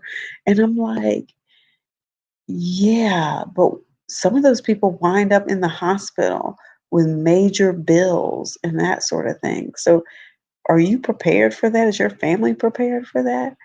But yeah,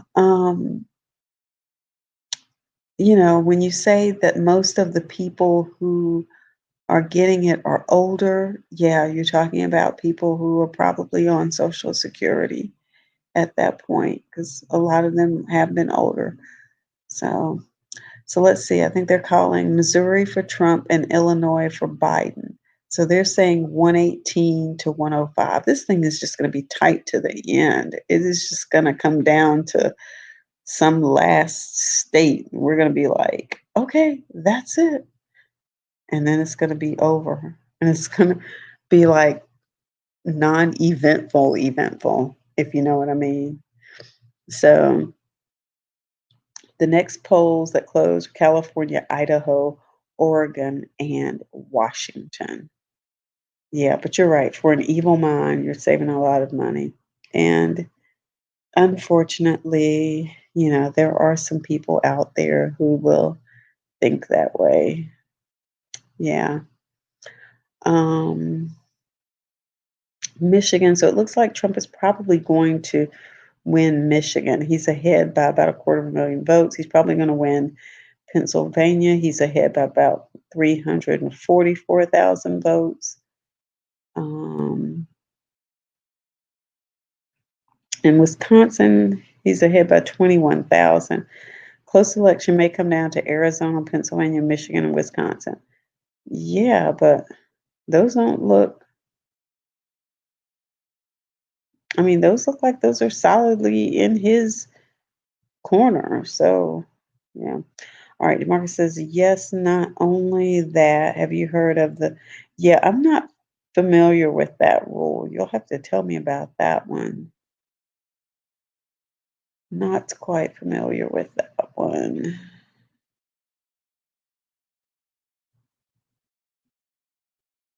Yeah. Yep. Tell me about that one. Okay. So Iowa, Biden is leading there. That's 6 electoral votes. Huh. All right. So this is just going to be a long night. Oh my gosh. Hmm. Yeah, a lot of people don't realize you can't stay in the hospital and nursing home forever. You have to, it's medical days where they stop providing you treatment if you run out. Oh, huh. Yeah, my father-in-law passed recently. He had been in a facility for older people, provided some care and that sort of thing.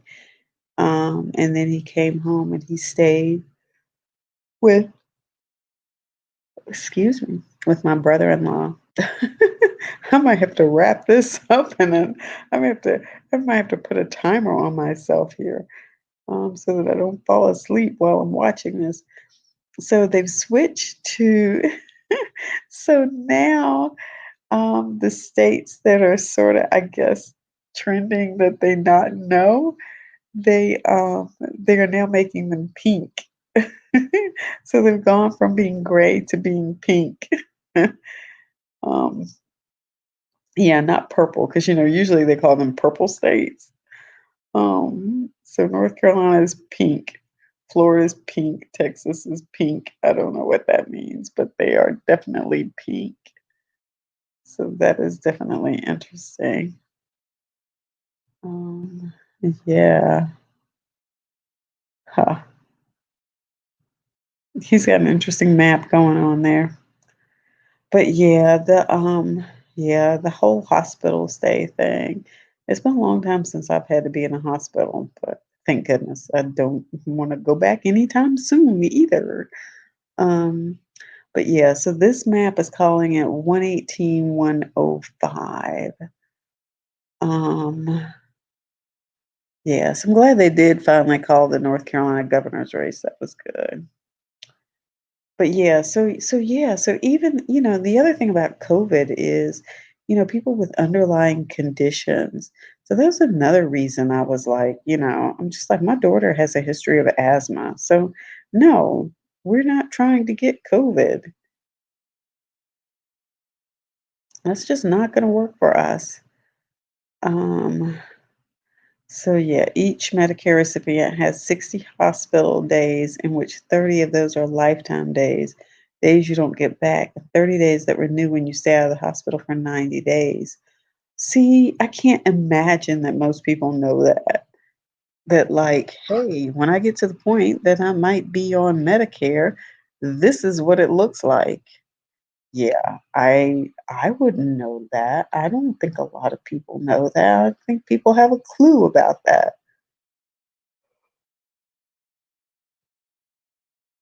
Excuse me. I had lemonade, but I think I finished my lemonade off. Um, let's see. Up, I guess I just lost the North Carolina. Let me take that, plug that out. I think I just lost the North Carolina numbers. They came and gone, and I missed them. But all right, yes. So up, they gave Trump something else. Now 118, 111. Wow.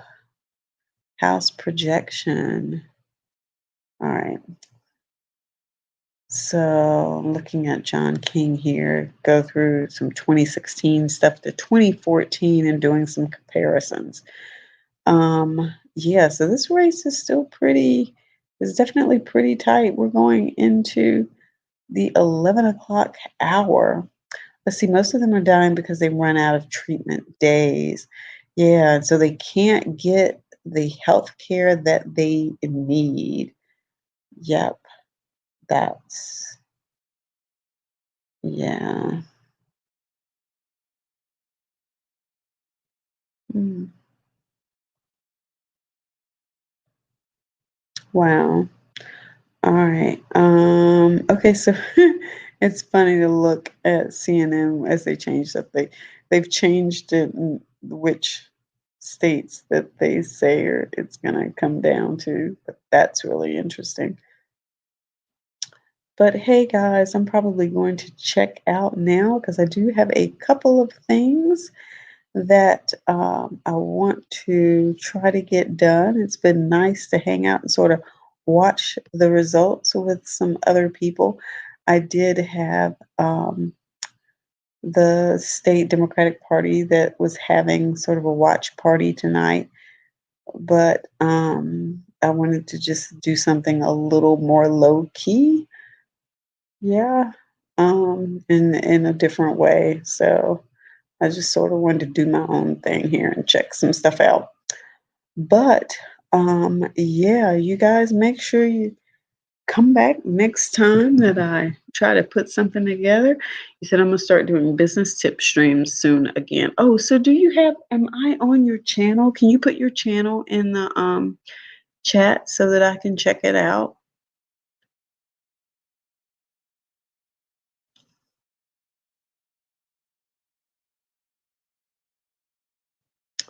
Yeah, do that because I do actually listen to um a lot of I listen okay, so I'm like other people. So I have just some getaway entertainment stuff that I watch, but I do find myself listening to a lot of business topics, a lot of business motivational speakers, podcasts, as much as YouTube is about video.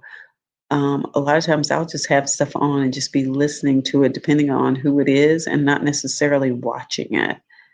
So, oh, it won't let me do it. Oh, okay. Gotcha.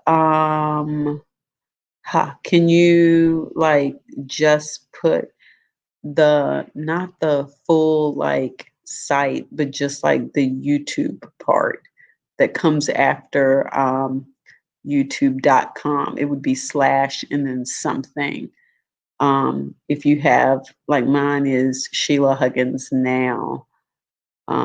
Wow, it won't let you post it. Huh. Hmm. All right. Well, let me see if it'll let me put my information in and you can just email it to me. Um, oh, okay.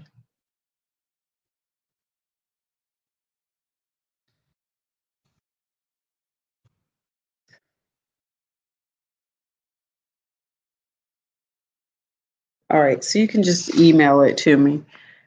Um, yeah, just email it to me, and then that way I can check it out and subscribe.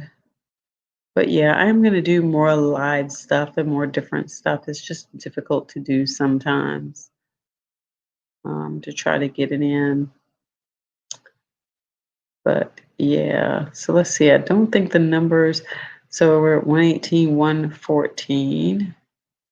I was trying to see if CNN had changed anything, but I guess not. All right, everyone. So take it easy. I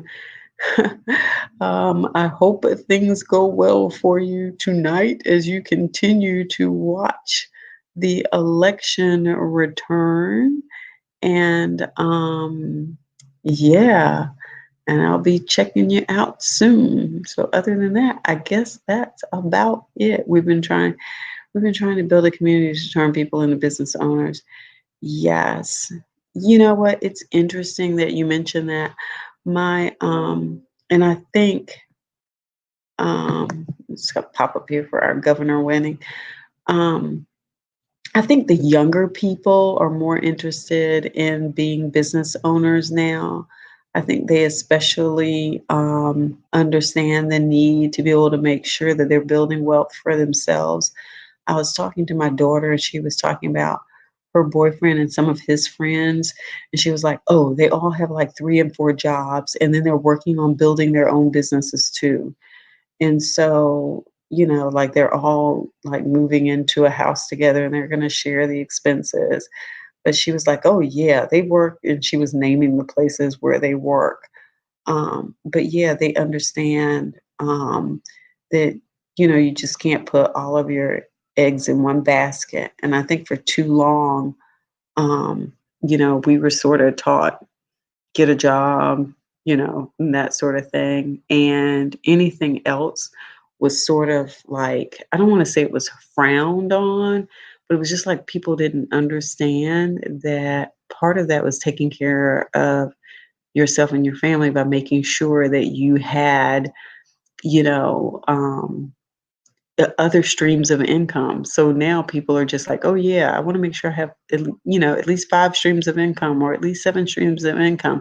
I have my main job, and then I have, this online service, and then I have some digital thing, and then they have a long list. But yeah, so let's see. Pure Badness said, Demarcus goes, true. Yeah, I just spoke on that topic the other day. But yeah, it's like, I think people understand it more. And people who are like coming along in COVID now, like totally understand it. Pure Badness said, tonight might be bad for my father. He runs a small business and the votes are looking towards forcing minimum wage to 15. Gonna ruin a lot of small business owners. I had that conversation with somebody a while back about what minimum wage looks like. And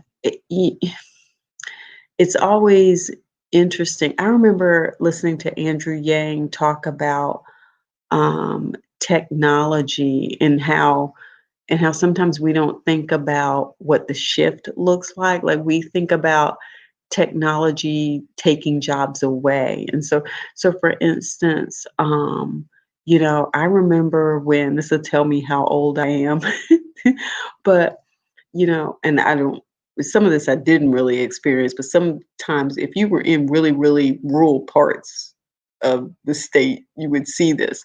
But I remember when you could pull up at a gas station and other people would pump your gas for you, you know, and they would check your oil. Like I vaguely remember that kind of stuff.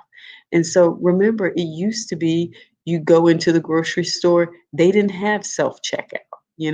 When my daughter goes to her orthodontist, the receptionist does not check you in. You check yourself in. You go into a computer and you check yourself in.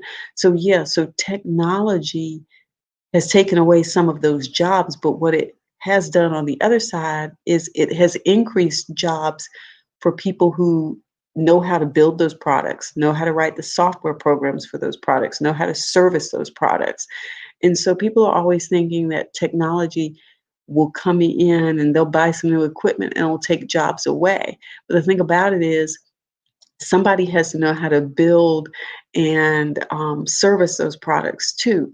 And so really the jobs just get shifted. And so when we start talking about um, minimum wage jobs and stuff, my thinking is always to some extent, what kinds of jobs are we talking about? And how are we distinguishing between entry level jobs and jobs that are like starter jobs and you sort of move up? Because, like the job I have now is not the job that I would have had right out of high school or when I had just finished high school. I have way more skills now and have a whole lot more to offer. And so I think sometimes we have a tendency to listen to other people when they say these sort of simple statements.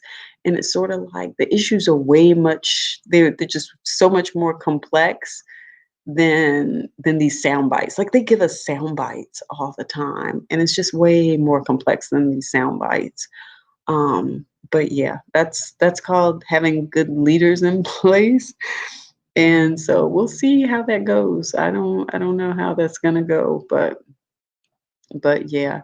So you have to be in business at least 2 years to get SBA support. So yeah, so again, challenges to people trying to start businesses, right? Money being the main one. What do they say? Most businesses are undercapitalized when they start. And it's probably not when they start, it's probably when they're first imagined, when that person, starts thinking about it, that business is gonna be capitalized. But I don't think it is necessary for a $15 minimum wage. So, okay, so here's the thing. So when I was saying that it's more complex than that, like $15 in New York is just not the same thing as like $15 in North Carolina. So that's what I mean when I say things are complex. So I don't know how it plays out. I just think it's way more complex than the sound bites that people throw at us. They just give us one-liners and say, "Oh yes, I support this or I support that." And it's sort of like if you go into some places, what's already going on there? What's the cost of living there? How educated and how skilled is the workforce there? Like all of that goes in because even if you raised every job to $15, suppose you didn't even have the workforce that could do the work. I mean, so that's what I mean when I say there's just more to it. And yeah. So yeah, what did you say? That's bananas. $19 an hour is what most people need to pay all their bills if you're a person who lives alone. $23 if you have a family. Okay, I'm in Florida. Minimum wage is around 870. Wow, which part of Florida are you in? Um, yeah, huh, 870. So the job that my daughter does, and she's just like a receptionist. She gets paid $10 an hour. Plus, if she sells memberships, she gets like extras. And now they got her doing like some social media stuff, and they're paying her even more on top of that. And I mean, this is not somebody who has years of experience of doing a whole lot, you know? And so, yeah. So and so here's the other thing. So around here, there's so many colleges that most people have a degree. And so you're competing. I remember having this conversation with students with freshmen one year. I was just sort of like, you do realize that like a bachelor's degree is like a dime a dozen because everybody around here has one. And so you're not standing out. I mean, so you got a bachelor's degree. It's like, so what? What else do you have? Do you have great skills? Or I mean, tell me what else you're bringing to the table because everybody else has one. And then, I mean, I'm in the Research Triangle Park area. So a lot of people around here got master's degrees. I mean, and so the level of competition means that people are, I don't want to say people are a commodity, but it's sort of like, guess what? If you don't want the job, there are 15 other people who will take the job, and guess what? They're educated and they're skilled. And so it can be, the workforce that's in the area like really matters. I'm in Pasco. Okay, I'm not sure where that is. That like South Florida? What's that near? Like the only place I've been to in is Orlando. Yeah. Although I was hoping to go to Miami, I really was, just because it was like Miami's a thing and I wanted to go to Miami. Welcome to Houston, where the associate's degree is now the high school diploma. So everybody's got one. DeMarcus, my sister makes around 1525 and can fully provide for herself and owns a house. See, that's the other thing. Like the houses around here have gone up so much. Like Raleigh, Durham is one of the fastest growing areas in the country when it comes to housing prices. And so it's like, like I said before, all that factors in to how much not just people want to get paid, but how much companies will pay too. You have people moving here from other areas because they're like the cost of living. Like if you're coming from San Francisco and you're coming here to live, it's like, oh yeah, I don't mind paying $450,000 for a house because that's cheap, you know. But it's like for people who grew up here, that's not cheap. 450K for a house is not cheap, but they're going up left and right, and they're selling condos and building stuff left and right, and it's just really hard. DeMarcus says the average rent in Houston for a decent place with working utilities is about 1,300. Yeah, we've got studios now, with studios that are at like $1,100 in one bedrooms, at about 1,300. I'm like, that's more than my mortgage, and we have 3 bedrooms. So, but we bought, a long time ago. You can find something lower, but it's going to have a lot of problems. Well, you know what? And it used to be you could say you could buy something lower, but it might not be in a nice, safe. It might not be in a safe area of town, but even that doesn't matter anymore. Like some of the housing that's being built, it's not even necessarily in areas that people used to consider safe.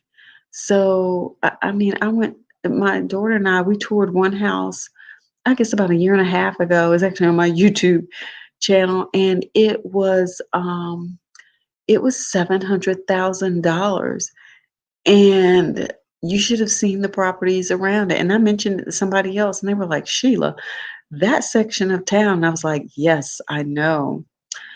So let's see. Yep, cost of living is very cheap here. The house I'm currently staying in was 340K, 2-story, very open house, 5 bedrooms, 2 baths before. Oh my gosh.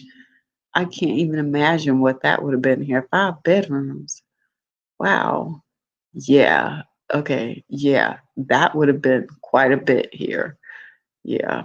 With 4 acres, usually the rent is 2 times, 3 times the amount of landlord mortgages. Gotcha. Yeah. Because in Houston. Okay. Well, even here, so last week I had to go to court for a client, and I'm not sure. I guess it was very interesting to me because the judge did calendar call, and my item should have been like very high up, actually in the first section, but somehow or another, when he decided he was going to do what order he was going to do, it was near the bottom. But anyway, but I got a chance to listen to a couple of cases, and the tenants, um, it was for eviction, okay? But the tenants had both filled out the COVID affidavits, that you use for the eviction moratorium that's in place through the end of the year. And, and so the judge told him, he was like, I have to deny your request to evict the tenants because they meet the requirements for this. They've done what they need to do. And one of the landlords said, well, right now I don't have any money coming in. And if something's not, and he said, I have to have something. He said, at some point in time, the lender is gonna, foreclose on it if I can't pay it. And so, that was like, that's the tricky part with this. So we have a moratorium that helps people stay in properties because of COVID, but then we have this gap between the landlord that might own the property and the lender who the landlord needs to pay. And so it's just sort of like, how's this going to work if people aren't able to get back to work so that they can pay to stay in those places once December 31st comes? So let's see, 5 bedrooms in Sugar Land, Texas would cost at least $2,100. Yeah. I had a 3 bedroom in Missouri City, Texas that cost $1,800 to rent. Yeah. Wow. Yeah. That's quite a bit. But yeah, it's expensive. And so you figure out how much income do you have to make to be able to afford that, and then break that down into an hourly wage. I was lucky enough. My stepdad owns a business and works with big farm mill corps with electricity. I make a good living for around here, about $30 an hour.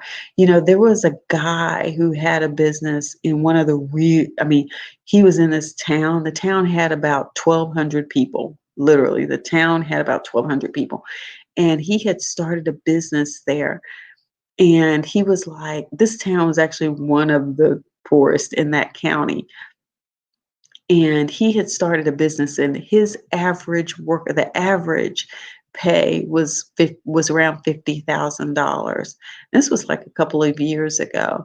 And it was just interesting because, the reality was he didn't really have to pay them that. Like, he could have paid, because the cost of living was so low there, and because all of the other jobs there didn't pay anything like that, he probably could have gotten away with paying 35 or 40,000 um and still had the ability to get some good workers. Okay, I will. Um and but he didn't, he was like, nope, I'm gonna pay, my people a good salary and give them good benefits. And that's what he did. He didn't have to, but that's what he chose to do. So, it's interesting, this idea of being able to being able to get a good job that can pay you well. Yeah. Yeah, but it's interesting. So I know a lot of people that are still out of work. I know a lot of people that are still out of work right now. Back in literally when right when COVID hit, a guy that I know, I had used him to print my stuff. And actually, I was getting ready to send him another printing order. And he sent out an email. He was like, because of COVID, we're shutting down. And this was like March. Like, he shut down in March.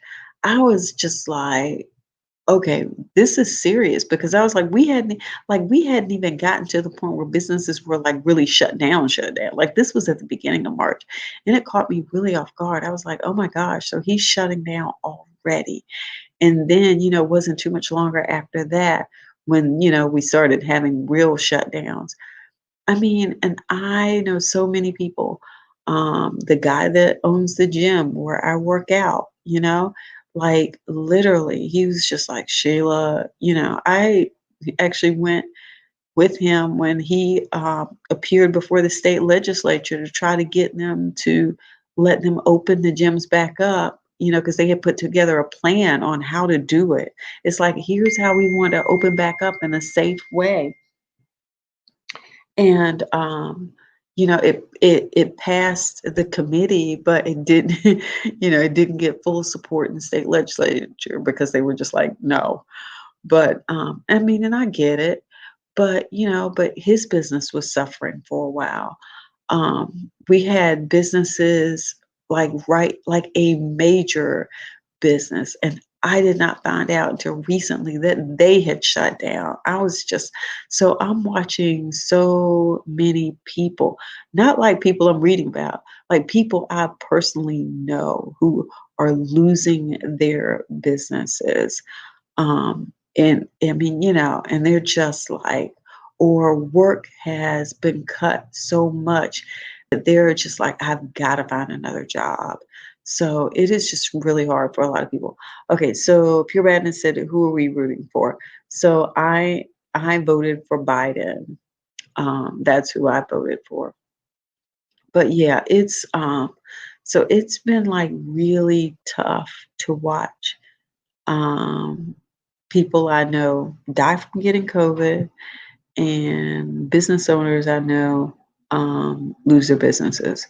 So neither one of those have been good things. Yeah, this has been really hard. Yeah, okay. On the other side, I mean, I know a couple of people who are doing really well. So one friend of mine just sent me a text the other day. She was like, Sheila, I just bought another building. Here's the code in case you want to go check it out. And I went to go check it out on my run one morning, but it was still sort of, it was not quite light enough for me to be able to see the code on the lockbox. So I couldn't exactly go in there then, but I had to go back out. So, she is in a position where she has been able to take advantage of opportunities. And so literally I asked her, I said, "Oh, is the building that you bought beside the frame shop?" And she goes, "No, it is the frame shop. The frame shop shut down." I'm like, "Oh, well, I guess frame shop did because I hadn't seen anybody in there in years anyway." But that's what's happening. So a business that got hurt during COVID, it was already not doing that well, but got hurt during COVID, had to shut down. And then somebody else I know was able to come in and buy that. And I told her, I said, real because I know her, like she and her partner own like several restaurants and stuff. And and here's the thing, like she and her partner have worked really hard to try to hire people and pay them a fair wage and provide like health insurance and stuff like that. So they work really hard to try to do that. And so, for me to see her be able to buy another building, and continue to grow her business, I'm like, girl, go for it, go for it. And they have done just a really good job with that. So although we're seeing some businesses falter, we are seeing some businesses do better. But here's the other thing, um, you know, it, for some businesses, like they didn't switch over fast enough. And I think people didn't understand how they were going to be impacted. Like you thought you were going to be shut down for just a little bit. We were going to get over this and we were going to get back up to speed. And it turns out this thing's still going on. So it's like, okay, so, it became, okay, so restaurants are now transitioning, had to transition from being a fully operating restaurant to like doing curbside or doing, drive through or doing something like that. But had those businesses been in a position where, hey, not only were they having, just a regular full on restaurant, but a lot of these businesses don't understand that they need to have a like online or digital service or product that can withstand their bricks and mortar place being shut down. Like again, it goes back to that. How many revenue streams are you going to have? Are you seriously just going to have this restaurant and that is the way you're going to operate that? Remember back, I mean, you could look at, oh my gosh, I would say the lady here, but I don't know that anybody really knows her. And so I'll say like Martha Stewart or somebody, it's like you're this home person. And so you have the books and you have the product line and you have, the magazine and the TV specials. And so it's like people don't understand that whatever that business is, you got to take it and go with it, that it can't just be this one stream and that's going to be it. You said, I don't even have to wear a mask where I live. No one wears them and we have had restaurants open forever. So yeah, it really, oh gosh, my arm's getting tired. So yeah, my concern, and I don't know if you were up here earlier when I was saying that I had two people that I knew die in the last week from COVID. And so it's been really difficult to sort of not have some sort of plan in place for we how we protect people. And I don't understand, and part of that too is, you know, y- y- these are not people who were like, I mean, I'm just trying to think how they got it, because it's not even like they were um, people who were reckless. Do you know what I mean? um and who, like, like, I know these people. They would have been people to like wash their hands and and wear masks. And so, but they were family members. And I tried to tell my sister this too. I've heard so many people say, yeah, I definitely do wear masks though. you know, I, I try not to bring any more risk than I have to, because like my daughter has a history of asthma, so I'm definitely not trying to do anything that might put her at risk. But her boyfriend, her boyfriend and some other friends had some sort of get together, and apparently one of the guys there was sick. And she said that he was coughing and he kept telling them, I don't have COVID, I don't have COVID. Turns out the guy had COVID, gave it to my daughter's boyfriend, gave it to like four people who were with them that night. And so she was just really, really, really upset, because she was just like, he knew he was sick and he still showed up and he still came and he didn't wear a mask and he coughed all over people. And she was really upset about that. And she already gets tested twice a week anyway, and it turns out she did not catch it, but her boyfriend did. And several of their other friends did. And so it's just, you don't, they're young. And so, you think they're probably going to be okay. But like I said before, she has a history of asthma. And when she was younger, like literally, she would have an asthma attack, and within hours, we would be at the hospital. So that's like not a chance I really want to take. So Demarcus says, so let's see, Pure Badness says, I definitely do wear a mask though. Demarcus says, I just want someone who can get American people need done what they need done: healthcare, education, infrastructure, and small business owners. Every human being deserves the right and opportunity to be somebody.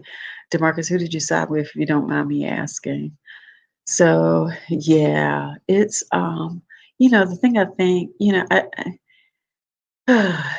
it just, it just can be really, really like hard when you're trying. They're only, and I tell people this, all the time, especially when they're talking about what they want government to do.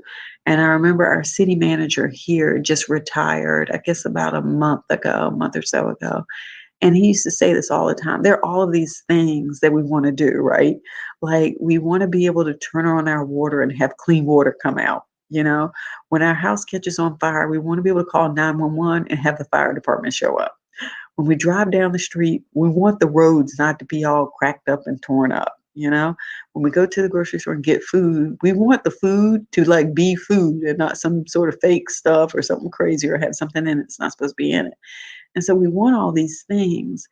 And, we have to pick and choose what's going to be a priority, what we're going to focus on, because we can't focus on everything at one time, but we can try to put, people in place and have resources and have, processes and policies that help us work on these things all at one time.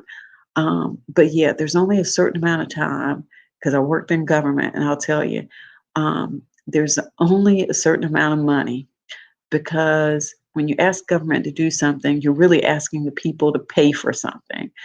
And the question we have to ask is, how much are we willing to pay for something? And the moment we start asking people that, and then all of a sudden it becomes, well, wait a second, I got my own bills to pay. I gotta keep my lights on in the house. I gotta feed my family. I gotta be able to put gas in my car to get to work. And so there's some sort of balance that we have to find in terms of what is fair, in terms of what needs to be paid for taxes, and what do we want our taxes to cover, and those are the kinds of questions I think we need to have. Too many times we just sit back and bash each other, or we watch other people bash each other, and it's just not helpful. DeMarcus said I went with Biden, although I have Democratic and Republican friends. Yeah, let me tell you, I tell people this all the time. It does not do you any good to sit around people who look like you, sound like you, think like you, and basically puppet everything and parrot everything you say and do. If you want to grow in your thinking and challenge yourself, then be around people who don't think like you sometimes, and try to understand where they're coming from. Even and I, and I'm not necessarily seeking to try to agree with somebody else, but I'm just trying to understand where they're coming from, what their motivations are, what they care about. I think it like deepens your own understanding and respect of other people, because other people's feelings, whatever those feelings are their feelings and they're true. And and I don't want to just listen to people that just sound like me all the time. I want to listen to people who say, well, Sheila, what about this? And I'll be and I'll be like, well, hey, I hadn't thought about that because I've never experienced that, or something like that. And so, I just remember when I was in school working on my master's degree, my professor said that the more people you have coming to the table to try to work on decisions, he said, it'll be a long process. It's going to be longer. It's going to be more painful. It's going to take more time. It's probably going to get on your nerves. He said, but in the end, you will probably have a better outcome, because you will probably wind up taking into account more things that you wouldn't have considered because you don't know everything. So, I think we need to build relationships with lots of different people, if we want to have better outcomes about things. So, I believe the head of FBI will be fired. Um, oh, well, you may be right about that. Pure badness. Yeah, I voted for Trump because I believe Biden is very corrupt. I believe he was very involved with a cross-country deal with Hunter Biden, and also the head of the FBI. Sat on Biden case for 8 months. Oh, okay.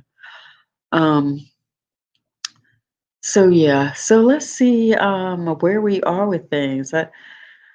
Biden is now at 192, Trump is at 114. We still got a ways to go here. Yeah. Um, and I'm interested to see what other states they've called. I think they're showing Pennsylvania, but only 48% of the vote is in Pennsylvania, so they still have a ways to go. The next polls close in less than 30 minutes. Well, I see you voted for Trump, and I respect that the current president has had many pulpit. Well, I see why you voted for Trump, and I respect that the current president and his cabinet has made many poor choices, and his respect for humans was a no for me. Gotcha. So yeah, so sometimes why haven't they called Florida? You know what? That's interesting that you bring that up, because in the beginning it just kept flip-flopping. I get it. There's no way to call that. But unless something has changed, it seems like to me Trump has been leading that for a while now. And I thought that the spread was enough to call it, but I guess I haven't looked at it in a few minutes, so I'm not really sure what the spread is now. But here's the thing. To answer your question, your 11:31 p.m. question about why they haven't called it, I think they're being conservative. I think they learned their lesson in 2016, and they don't want to jump out and call stuff and have it come back to bite them. I really think that that's what it is. Um, because as I have listened to them talk about it, as they've been saying stuff, John King will phrase stuff and he'll say, but, remember, everything's not in now. I mean, he will say these other little phrases after he says stuff, And so I really think it's because they so got burned in 2016 when they were saying, oh, yes, and this and this and this, and calling stuff, and they were just wrong. So, I mean, that's what I really think is going on, but that's just me. So I could be wrong, but yeah. But yeah, it does seem like Florida is solidly in his bank. I mean, I think there's several ones where the lead is so great. I mean, unless they're looking at, and they said this earlier when they were talking about Florida, they said Miami-Dade didn't bring in the kind of numbers for Biden that they thought that the Biden team seemed to need. So I mean, unless there's a holdout in some other counties that they think because of the demographic makeup or previous voting record, that there's some reason to hold off. And I don't know what that is. So I'm wondering if that's what's going on. Because sometimes, that could be the issue. And I just don't know Florida like that to know what the deal is with that. DeMarcus, a thorough and fully complete election is the best election. So, Jesus 2020. So, yeah, it's interesting. And I don't think it's just Florida. It seems like I saw maybe, like 3 different states. I thought the spread might have been big enough for them to call. But then again, I know what the total vote's supposed to look like on any of that. It would be interesting to see. So, yeah. Um, yeah, I wish they showed North Carolina again because it had gotten really, really tight there for a minute. It looks like, I mean, it was like thousands, like, I don't know, like a couple thousand votes apart, like really tight. It was looking like Texas, like you were talking about Texas, or like you said, Texas was confused because it's like 49.3 to 49.3. Yeah, North Carolina was looking like that for a minute. So, yeah, but oh well. Mm.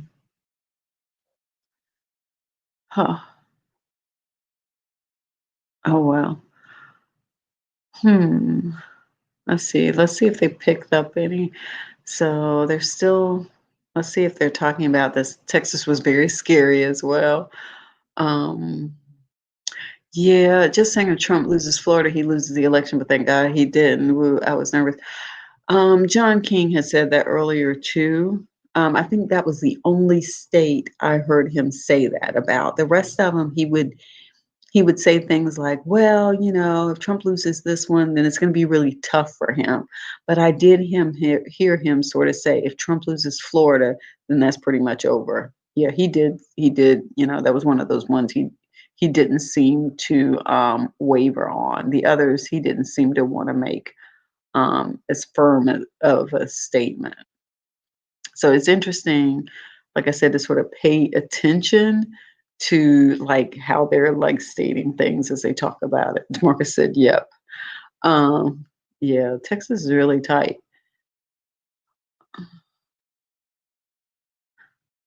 So let's see, where'd it go? Oh, okay. So governor. So they already showed governor before. All right. So Senate. So they've still got North Carolina's Senate race there in yellow. And that's Tom Tillis is the incumbent. Cal Cunningham is the challenger. The last time it popped up, it said Cal Cunningham was in the lead. So I think that's going to be a tight race for North Carolina. Let's see, House control. Senate this hour. The Senate is now, according to this site, 43 and 43. Huh, that's interesting. What if we had to work together? Yes, let me see. 192 to 114. So that is matching what CNN is saying also.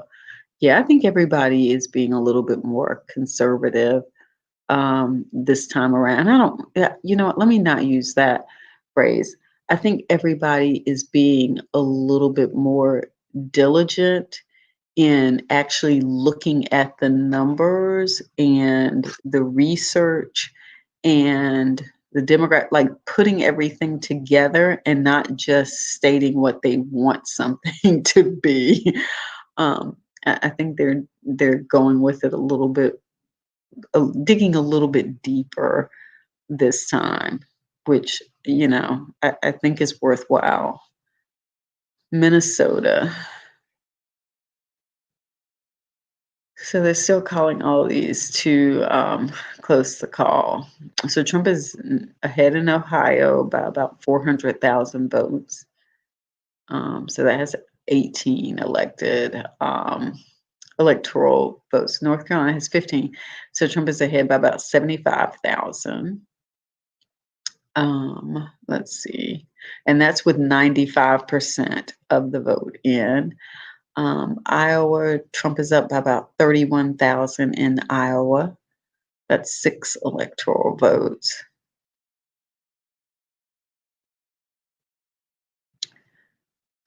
So that's okay, so they stopped. All right. What else? A lot of elections really coming out of Florida. We should work together. So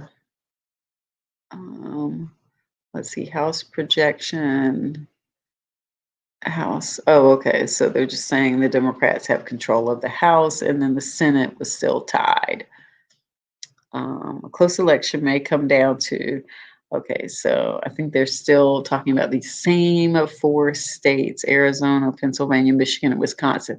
So it used to be that they had North Carolina up there, and which says to me that they probably think North Carolina is going to end up being in Trump territory, because it looks like they've taken it off of the still sort of contested. Although some of the ones they have up there, I just think the spread, in some of those is pretty clear.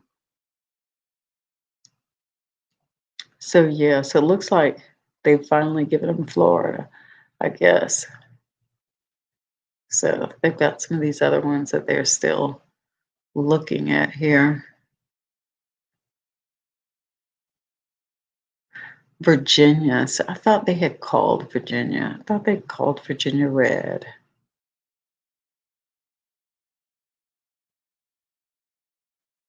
Yeah, they did. Okay. Yeah. So,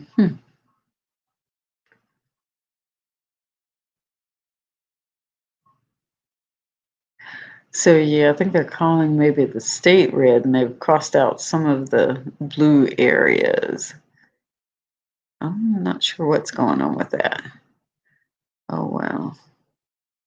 All right, guys. Well, it has been nice chatting with you. I just visited the CBS website. And what's it saying? I should pop over to something else. Let's see if I can. Let's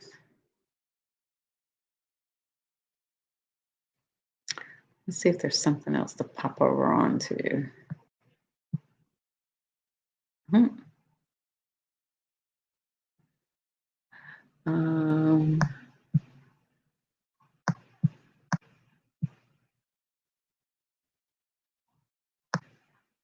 Yeah, I was trying to see if they had some other good ones to watch, but I don't think so.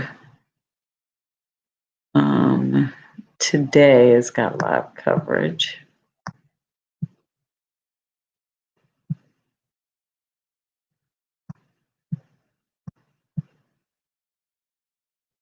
Yeah. Okay. Alrighty. Oh, okay. CBS second election 2020. Oh, okay. Okay. Well, cool. Well, guys, it has been a pleasure hanging out with you. I'm going to have to check off so I can do a couple of other things, and wish you all the best. And maybe the next time I come on and do a live, you can check back in, and we'll see how things are going. But take it easy, and We'll see how long we have to stay up tonight. All right. All right.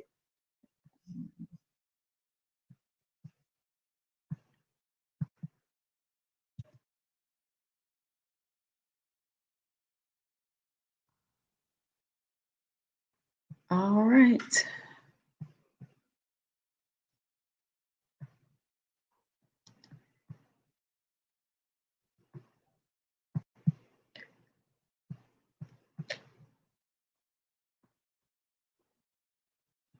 All right. Good night.